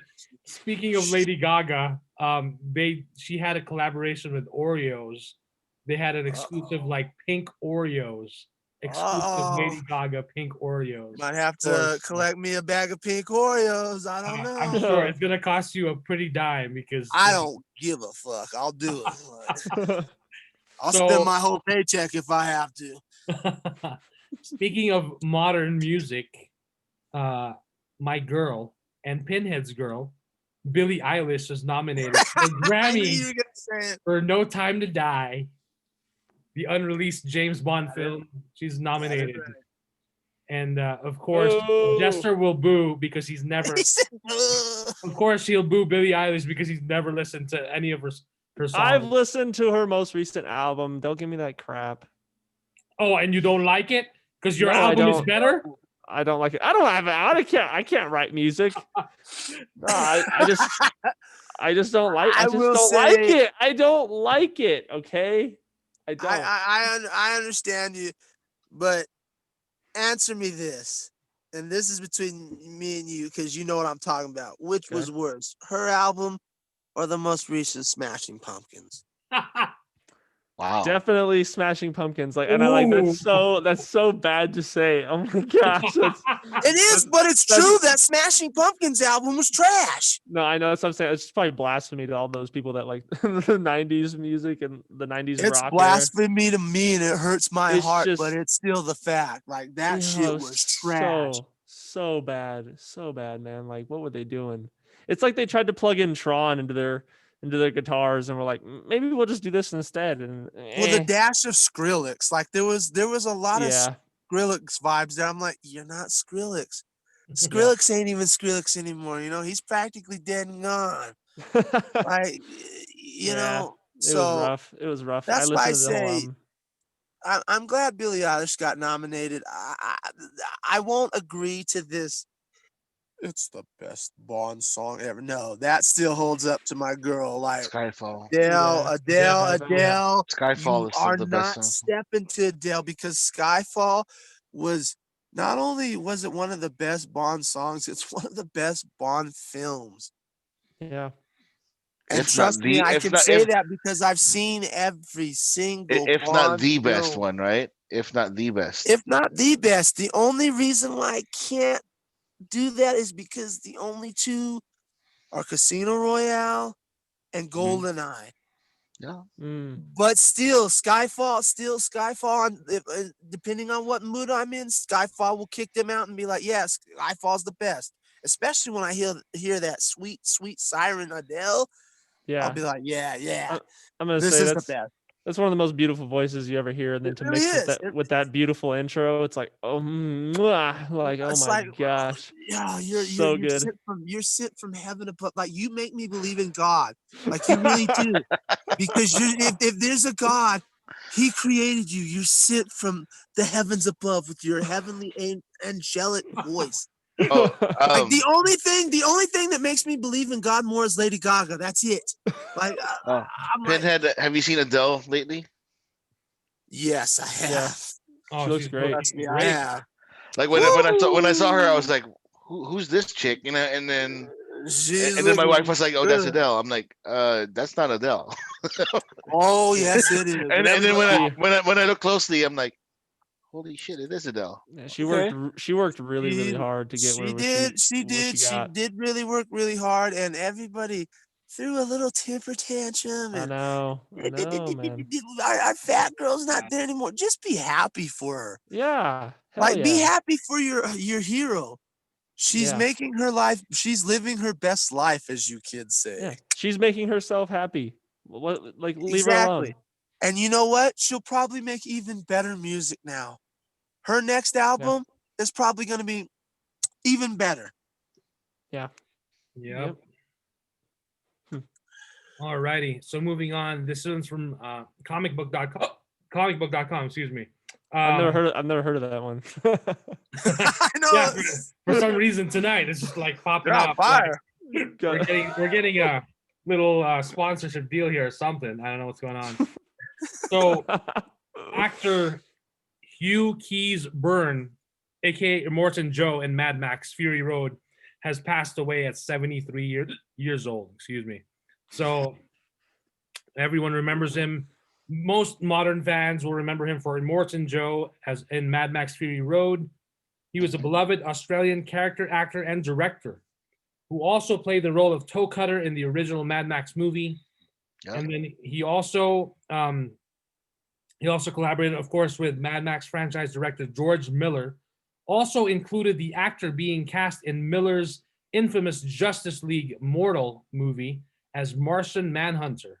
Though that project ultimately stalled while in the development stages, all the same, Hugh Keays-Byrne leaves behind a legacy of notable film and TV roles alongside the aforementioned Mad Max and Justice League projects and will be sorely missed. So, rest that's in about peace to a great actor. R.I.P. Yep. He was awesome. He was awesome in Fury Road. Yeah, So yeah. good. Yep. And just to play like a villain and be as memorable, you know, as the hero, as a protagonist. 2 times. Yeah. 2 times. Yeah. To be in 2 memorable roles, like Right. in the same franchise, is just. It's all like he was a great. A lot of people talked about him too, and they said he was a great guy too. They said he was warm-hearted. He give the shirt off his back to you. Like, he was supposed to be a really great guy, and it's sad, but it's a shitty part of life. But you know, R.I.P. to the guy. Right. Yeah. Yeah. Even Charlize Theron made a nice tribute to him on her Instagram. Yeah. He was like telling, it was like a behind the scenes. I don't know if it was from her or I think this one was from, what's her name? The granddaughter of Elvis Presley. She's an actor as well. I'm trying to remember her name. But she was one of his girls on the on Fury Road. Oh, She was okay. one of the. She was one of the. Oh, okay. Oh man, she Hold on. Not the model. Not the model. Not That's- Catwoman. That's Not that's- Catwoman. what's his name's wife.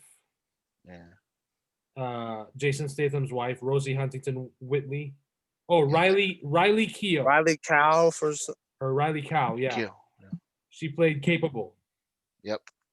So she shared on her Instagram, she shared a video of him while they were filming, like taking breaks in between, of the cast, like on one of the vehicles, and he was yelling at them like, "You all look so beautiful," like, you know, and in his Immortan Joe like gear and makeup and outfit and everything. So that was pretty cool. And yeah, Charlize Theron also posted something really nice about him on her Instagram as well. Next up from usatoday.com, the Lord of the Rings Amazon Prime prequel just added 20 new cast members. Okay. A lot. A lucky group of actors will be heading to Middle Earth. Amazon on Thursday announced 20 new actors will join the cast of its forthcoming Lord of the Rings TV series, an ambitious project that will draw inspiration from J.R.R. Tolkien's classic books. So as far as the cast, that's a lot. 20 actors. I'm not even going to mention, because I was looking at it and no one of like huge, like, you know, acclaim yet. So I guess if you want to look up the, you know, who the cast is, it's a pretty diverse cast, I'm sure. And yeah, I was reading something like, oh, there's now black actors or like black cast members in Middle Earth, which is like, wow, finally diversity in Middle Earth. So if I'm being honest, I'm not really looking forward to that. that's The cool. whole, I mean the show Right, itself. right, Like right. it's just kind of. I heard they were gonna like add like nudity and like make it like a Game of rough Thrones? Game of Thrones. Yeah, Ooh. and I'm like, Of course.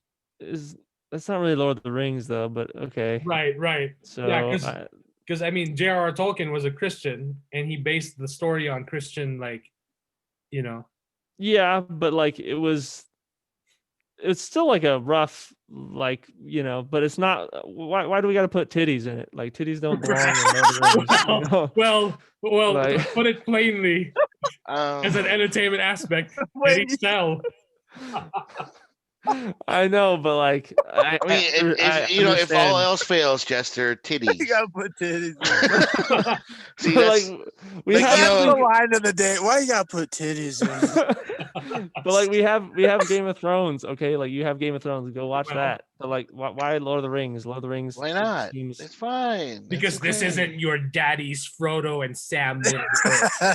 I guess not. This is so- Lord of the motherfucking Rings. we can finally see the Frodo Baggins Samwise Gamgee love fest that we've all been wanting and you know You want wanted to that one? see. God, I don't know. why you gotta put titties in? This is Lord of the Rings, motherfucker. like he was so offended too, right? Like Jester was just like, No, I'm not Yeah, offended. okay. I'm No, just like it wasn't that he was sense. offended. I just love the way he said I that. gotta like, be titties, man. I don't know. Fuck. It just doesn't no, make it sense. to wasn't me. that. He didn't say like he said it like he was let down. He's like, why you gotta put titties in it? like by all means, I'm a fan of the titties. Like you but, caught like, your father masturbating or something. Like Oh, Oh God. Like, shame. Shame, oh boy. Shame. shame. Then I feel like I God. delivered it well enough. I guess that's how I honestly feel. No, I get you. I understand, and it's like if that's true, the route they're going, It's gonna be truly garbage. shame on you because that's not necessary. You don't have. I get where Jester's coming from. You don't have to do that to get an audience. You have the fan base, so just stop. Yeah. You know, just Make a good story. It's the same extreme as what we were talking about with the Coming to America. Yeah. It's not appropriate to neuter it and make it a PG-13. It should be vulgar. Vice versa. You don't need to make that vulgar. Just leave it be as it is. It already has its base, which it already stood on its own, and then like when you start to like dismantle that base, it causes the rest of it to kind of like fall apart. So Yeah. I just don't. I see I don't where think you're it's appropriate. I just don't think it's appropriate for that series. I mean, Yeah. and like I said, that they're making a Game of Thrones prequel, and I'm sure there'll be plenty of boobies to go around for everyone to see on that. So I'm offended now. I don't want to fucking see titties in Game of Thrones. No, I just love the way you said it. I love the way I want it. Christian Christian mythology now in my Game of Thrones. Like And no, I didn't want to be a jerk. I just love the way Jester said it. Like he was let down. Like, oh, man, why you gotta have titties in it? what do man?" you God no! Titties! Like, look, I like my titties, but like, yeah, not in Lord of the Rings. Sorry. Yeah, no tits till Brooklyn, you know? Yeah, that's like saying oh, the new Star Wars spin-off TV series will have nudity in it. Oh, And dude, what? it's gonna be like, Hey, I'm all for that. why do you I'm all have for that. titties in Star Wars? I'm all for that, by the way. Like you use the force to rip off the freaking costume out. Then watch the Pornhub thing or whatever. They got some kind of parody Yeah. going on there. You can watch that, Oh boy. All right, so moving on. This is from sci-fi.com. So this next piece I bumped off a few episodes ago, and I thought it'd be appropriate to add it now, because why the hell not? So this is from acclaimed horror comic to Netflix anime. Trece is the little Filipino comic that could. So this is an exclusive. So it says here, Neil Gaiman's novel American Gods asks if the people who migrated to the United States brought their old gods with them, and if so, what are those gods up to now? So with this one, Trece, co-creators Budget Tan and Kajo Baldissimo applied a similar approach to their supernatural procedural comic set in modern-day Manila. When Filipinos moved out of the provinces to the city, did they bring their monsters and gods with them? So it's a graphic novel, and this was available since like 2007, but now they're working through a deal. I guess they reworked the artwork in it. One of the artists and like one of the guys was saying like, you don't do that you don't remake Star Wars, but then in this case it served them well because it gained more notoriety with the updated artwork. So a new audience, it says here, through Ablaze Publishing, a new audience will be introduced to Trece's reimagined contemporary tales of classic Filipino folklore. So because of course there is a Netflix animated series that's coming based on the graphic novel, which is, by the way, available for pre-order on Amazon. It's like 16 or 17 bucks. So yeah, this It's is horror? basically it's horror. This is See, this is chronicling. Yeah. Hold on. So this includes the Tikbalang. It's a demon horse minotaur type creature that hangs out in the woods. He would wait by the crossroads for a lone traveler and cast a spell so they never get home. However, the traveler could also wrestle the Tikbalang, and if they pluck the hair out of its mane, they would be granted a wish. And this is real. This is real folklore shit from the Philippines. So this is awesome. Like, fuck yes, fuck yes. I can't say this enough. There is nothing Horror anime, man. more Yeah. than there's nothing more that I like than foreign horror. I love learning about foreign folklore, especially in a horror setting. I cannot wait for this. I cannot wait. So it says here, you tame the tikbalang, as they say, Tan explains. So if that was what he was doing in the province, what would he be doing if he moved to the city? Instead of wrestling with people, he was drag racing with cars along the highway. It was a continuous process of finding that character we love and got scared of and finding a place for them in the city. This was the main engine of Trece, Tan continues. But Trece isn't just a definitive retelling of Filipino folklore. Tan was driven by a desire to find closure for these scary stories he'd heard as a kid. Yep. Even before it went international, this Filipino comic was so hot that it's now being turned into a 2021 Netflix original anime series produced by Tanya Yuson and Shanti Harmain's Base Entertainment. The series has lured Jay Oliva, who also directed and worked on Batman The Dark Knight Returns and Young Justice, and has also worked with the Zack motherfucking Snyder. So yeah, it's growing popularity and the road to becoming a Netflix original anime series. So yeah, there's a lot of stuff here, and it's from what I heard, it's an underground hit. Like a lot of people have like there's a solid fan base for it. Yeah, like both Filipinos and non-Filipinos alike. It's a different interpretation of what our monsters are, Mike. Yeah. The Manananggal is gonna be different, and the Chanak and the Tik Tik and all that stuff. So right. Yeah, but our we have like I kind of don't like that though. Yeah, I mean, it's a little different, but like, again, it's just a So it's little gonna be spin. Hollywoodized. No, urbanized. Basically, it's gonna be like the old folklore stuff. Like for example, the manananggal is like a half is a woman monster who has bat wings, like wings, right? Like a bat, but it's only half of a woman, and it flies around in the provinces hunting for pregnant women to eat their young and all that stuff. And the only way to beat it is to find the other half and put like is it holy water or salt? I can't remember which I one. can't even remember, but man, I But it remember. was all that stuff, and then there's like a tick tick, which is like a kind of like a monster, and you hear Oh like in like a shit, that clicker. just that just Yeah. I'm looking forward to that, man. It's like it's like a clicker, right? But then it has like a long ass tongue, and it tries to eat babies and all that stuff. It like there's a lot of folklore I'm looking forward to that.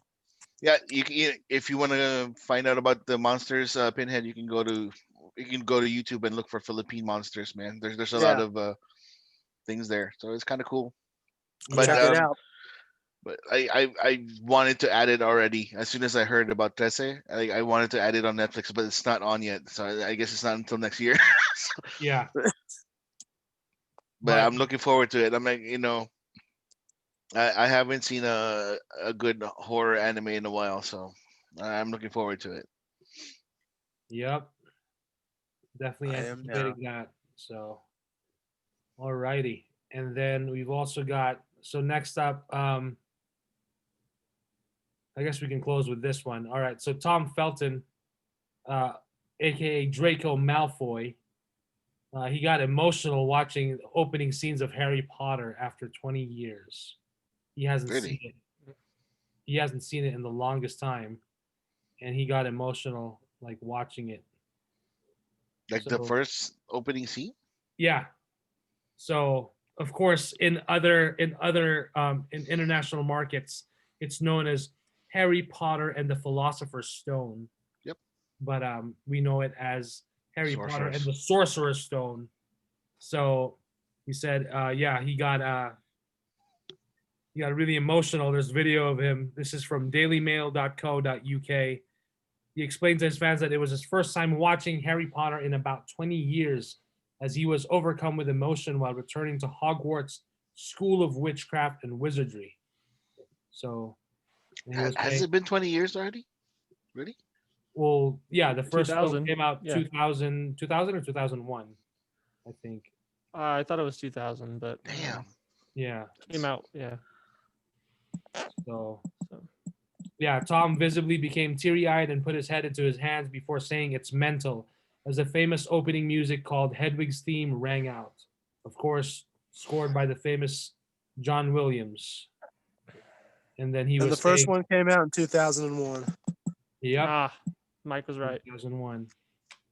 So, yeah, Nuts.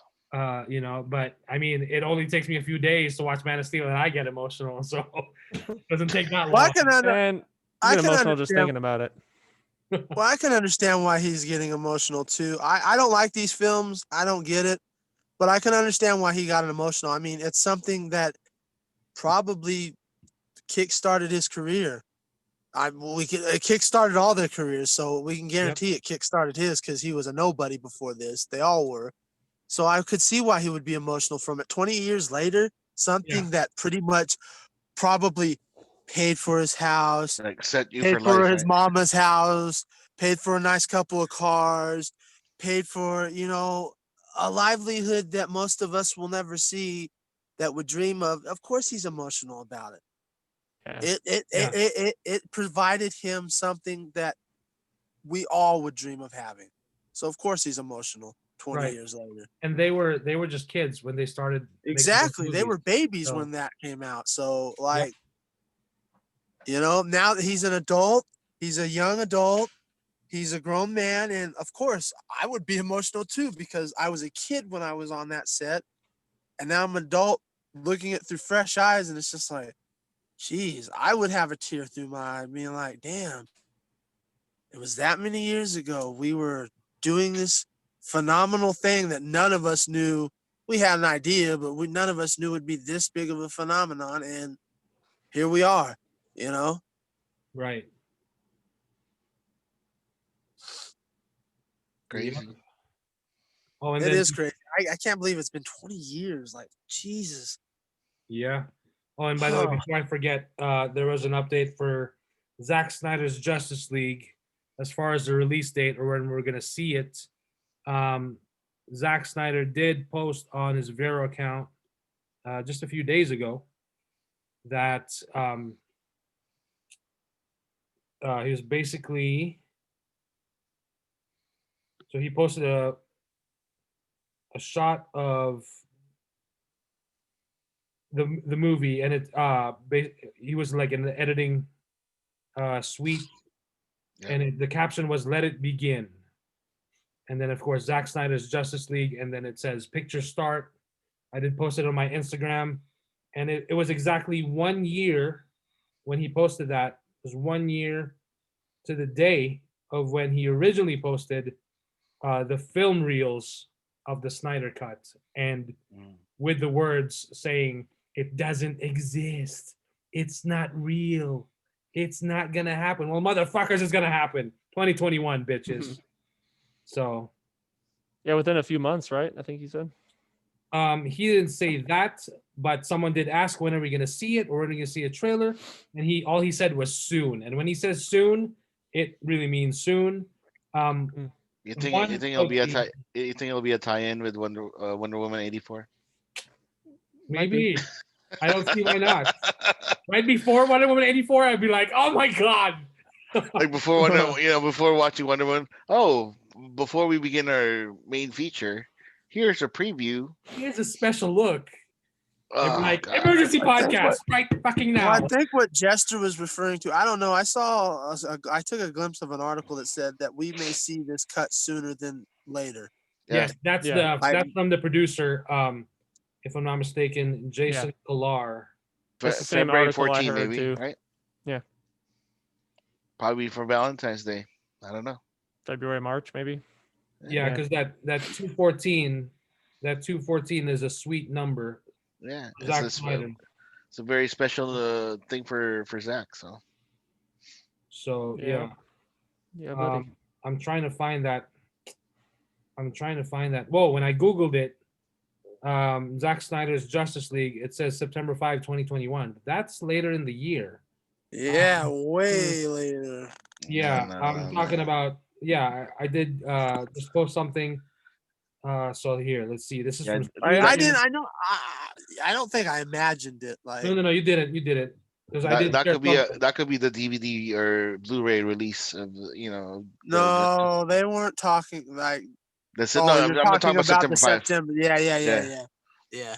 Yeah, that might be it. I was just like, Yeah, oh, because okay. that's definitely not sooner than later at all. No. Oh yeah, so Yeah, here, that's- so this is from ScreenRant.com. So this is Jason Kilar. He wrote a blog post both explaining the move for Warner Brothers releasing all their 2021 films, and then he said Justice League is only mentioned once, but it's a pretty telling line. Quote, and this little thing called Zack Snyder's Justice League coming in a few months as well. I'd go with February 14. Yep. What better way to celebrate Valentine's Day? Yeah. So with that phrasing, it certainly sounds like Justice League will be released in the early part of 2021. Perhaps don't expect it in January or February, but March onward feels like a viable time frame. Maybe, who knows? We'll see. When looking at Warner Brothers DC slate, this timeline would make sense.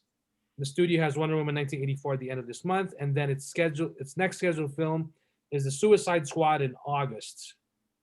So It's a good slot, like in late February or middle February, or the whole month of March. So. Right. So they're releasing a movie every month to every other month this year. So I was just looking at it. Yeah, so going back to HBO Max. So here's HBO Max 2021 schedule. Every other month, I think, yeah. So The Little Things, January 29. So, of course, Wonder Woman 84, December 25th. Okay, yeah. And then The Little Things, January 29. Tom and Jerry, March 5th. And then The Many Saints of Newark, March 12th. Reminiscence, April 16th. And then Godzilla vs. Kong, May 21st. Okay. The Conjuring, The Devil Made Me Do It, June 4. Okay. In the Heights, June 18. Space Jam, A New Legacy, July 16. Nobody cares. The Suicide Squad, August 6. Dune, October 1st. King Richard, November 19. Matrix 4, December 22. And then these films are still to be determined. Cry Macho, Malignant, Those Who Wish Me Dead, Mortal Kombat, Judas, and the Black Messiah. So that's Oh man, they 5 don't have a films. date for Malignant yet. Oh, No. But just that imagine sucks. you've got all these films releasing. But that like, is No, but throughout it's like the year. different genres, no, though. but, So but, those are but not different only genres. that, not only that, that's not a huge gap. That really isn't. When No, you it's not. that's a boom, like just right as you're recovering, boom, and just as you're getting your boom, like that just keep bombarding you with left and right. It's like Right. that's actually a very genius strategy. Right. All the more reason people would keep that. Keep Aside subscription. from the large library of movies and TV shows and original series there, $14.99, and then I'm seeing all these brand new movies, in the comfort Yeah, of my own like home. they not even giving you. I might cancel. No, boom. Godzilla's coming. Oh, that's right. I might cancel. Boom. No, you kind of wanted to see The Conjuring. You know you did. Oh, Right. okay. Oh, I might not. Boom. No. Oh, here comes Dune. Here comes Dune. Okay, I'm gonna cancel. Boom. You kind of curious about Matrix 4? Come on. Oh yeah, you're right. Like. And then a year later, it's like, holy shit, I've been subscribed to them for a year. Yeah, exactly. And then they're like, "Hey, thank you for being a valued customer." It's like, it is a smart strategy. It's brilliant. Whew, we're in for an exciting year. I'm telling you, even if it's shit, it's gonna be exciting. It's gonna be shit, but it's gonna be good. Yeah, like this year could be shit, but we'll have some things a little bit more to get us through the trudge of shit. Like this time, instead of just throwing us in the trudge of shit with a stick, you're giving us a rifle with 10 bullets in it. Thank you. Right. So Yep. And so, yeah, we will see how this changes the rest of the landscape as far as Hollywood, because, it's a big move. It really is. And I also did tweet, because of course when they dropped, when Warner Media announced that huge big announcement, I did tweet a GIF of the Birds of Prey from the movie that came out earlier this year, and I just said because Birds of Prey was trending. I just said Birds of Prey 2, make it happen, HBO Max. Hashtag Birds of Prey, hashtag HBO Max. It's now up to 705 likes, 72 retweets, and a bunch of comments. And in those comments, a lot of people were for it. And of course, a lot of people were like, it was crap. Nobody watched it. It didn't make money. And I was like, well, that's why you're going to bring it straight to HBO Max, right? You don't have to bring it to a movie theater anymore, because the box office right now kind of doesn't matter at this point. And then someone said, oh, the investors care. I'm like, yeah, the investors care. But then again, I can now say this argument where if we got a Terminator sequel after Terminator 2 for like 6-7 times. Yeah, which gotta give a bombed shot to over and everyone else. over and over and over again. Exactly. So, and then a lot of people were saying, of course, when Birds of Prey came out, they changed the title at the last minute and changed it to like Harley Quinn and the Birds of Prey. The Emancipation of Harley Quinn, yeah. Yeah, they shortened it up, and they said it wasn't really a Birds of Prey film, but I'm like, okay, they obviously used the Harley Quinn character to draw people in, and then now that you've established that, now they can go spin off their own thing. Like, and I will say this, no offense, Mike, but you will agree at the end. No offense, fuck Birds of Prey 2. Make Man of Steel 2 already. Enough of the games. Seriously, enough is enough. Fuck Birds of Prey 2. Fuck Supergirl. You can have your Flash movie. That's fine. You have your Batman. You You can have your Batman. Aquaman. You can have your Aquaman. That's No, fine. no, Aquaman, sit your little ass in the fucking shallow end for a little bit. We want Man of Steel 2. Give me Brainiac, Fucking right? fucks. You Give me Brainiac, fuckos. damn it. You fuckos. We want Man of Steel 2, fuckos. Give me Brainiac. Yeah, Give me I definitely Brainiac for the agree love with of that. God.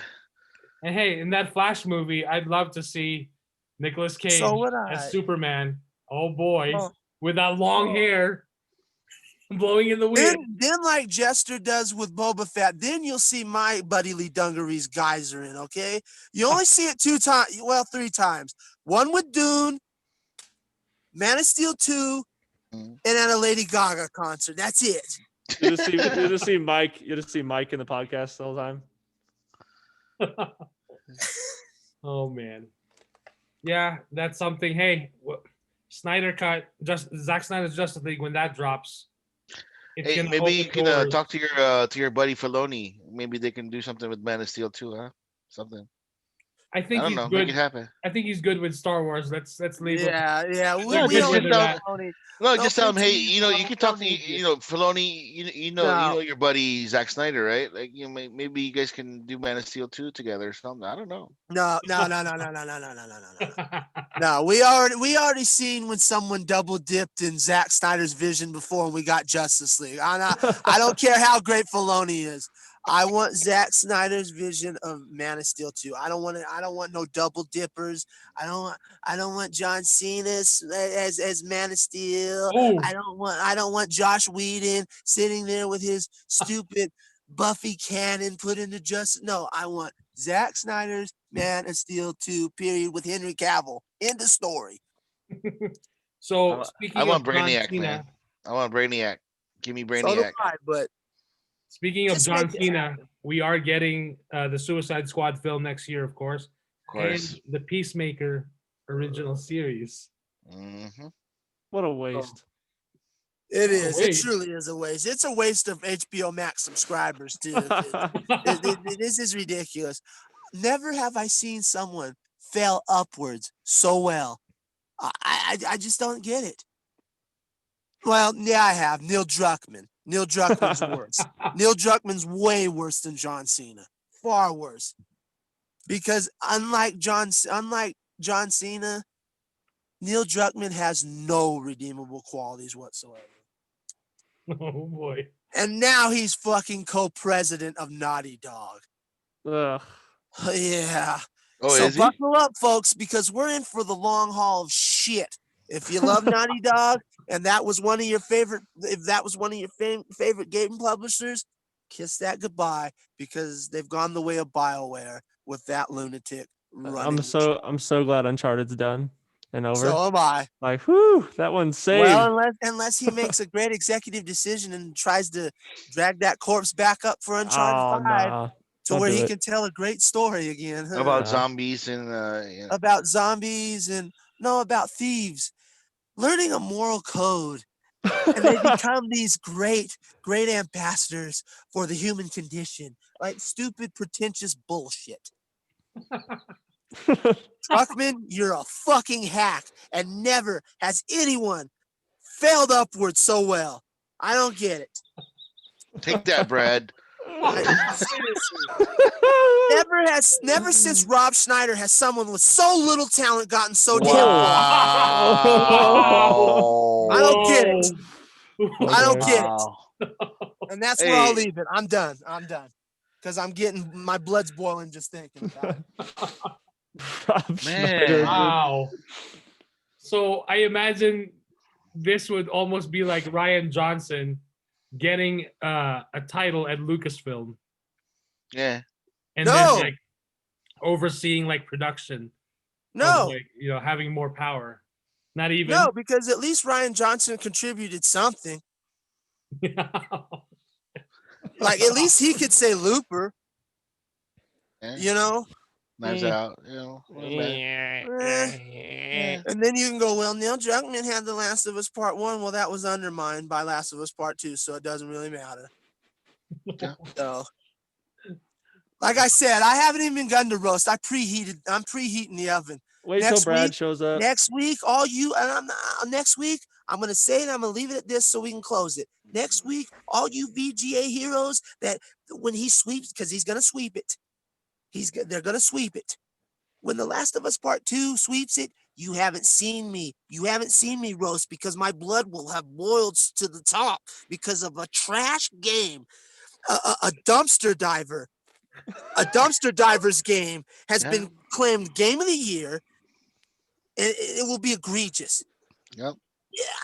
Yeah, I'm preheating the oven, and all you Last of Us 2 I am Neil microwaving Druckmann popcorn lollipop for lickers, this. all you fanboys, I'm gonna crush you. Just like I'm gonna make you cry like that little girl who cried at the end of Rogue One when Vader slaughtered everybody. And when that little girl who cried, I felt sorry for her. She, Mama. That's gonna be Brad and all his ilk by the end of next week's episode. Mama, you're gonna be crying for your mama to send you outside in a sleeping bag because you're too scared to stay in your house because the boogeyman came for you, and even a nightlight's not gonna save you. Next week, you're done. Mark my words, you're done. We're gonna lose our number one fan, dude, if this keeps going. Fuck him, I don't care. He pissed me off. He pissed me off. Oh boy. My Alrighty. goodness. Well, that's a good time to end the episode. Yeah. Shoot. Alrighty. Yeah, it is. It is. It really is. It's a little tense over here. Oh Hey. boy. It'd be funny as hell though if Ghost of Tsushima pulls it off though. It'd be funny. I kind of hope it does. It'd be No, everything else goes to The Last of Us too, except for Game of the Year. I hope for everybody's sake that little upset does happen, because if Ghost of Tsushima wins Game of the Year, I'll probably be speechless because I'll probably have a heart attack. I won't be on Saturday's episode. If anything, I'll just be here the whole. Brad will be talking shit, and I'll just be. James, Pinhead. Are you okay? Huh? So if that happens, it's gonna be a nothing burger because I'm gonna be speechless. I'm gonna be sitting there just like, that's a perfect end to 2020. We've had shit all year, and then we end with irony. Right? Of course. Oh man. Why not? Why not? By Hey, the I'm way, yeah, I am. I'm currently playing through Spider-Man, the first Spider-Man game right now. I'm trying to finish it, and my kids love it. My kids love it when I play it. My son loves his Lucas loves his Spider-Man PJs. So because he's like, that's awesome. And my daughter Leanna, I got to teach her how to start web swinging. So I was really impressed. Cool. She was telling her mom, like, I hit R2 and X and I keep swinging. I'm like, wow, that's awesome. And then I did get Pinhead and I have been talking about this nonstop off the air. Star Wars Squadrons is a blast. It's fun. Dude, I just got it for $12. Nice. Yeah, because Gamefly, because of being loyal, they gave me like these discount coupons. So what was $16, they lowered it down to 12 after all the coupons and the discounts. I was like, oh my God. Man. So we gotta, and the game is worth $12. I got it for 15, and you got a deal. And it's still worth it. Yeah. Like that game is fun. I can't gush enough over this game because it's fun. Like I was talking to one of our other listeners, Nick, about, it is like Ace Combat, the old Ace Combat games for PS2 and one for PS3, I think. But it's like the old Ace Combat games in the Star Wars realm. It's so much fun. Like it's so addicting really quick. Yep. It's awesome. I just got into a mission where I'm in the A wing right now, and man, those things can move. So yeah, and I'm on mission 9 right now, so I'll get it for $15. That sounds good.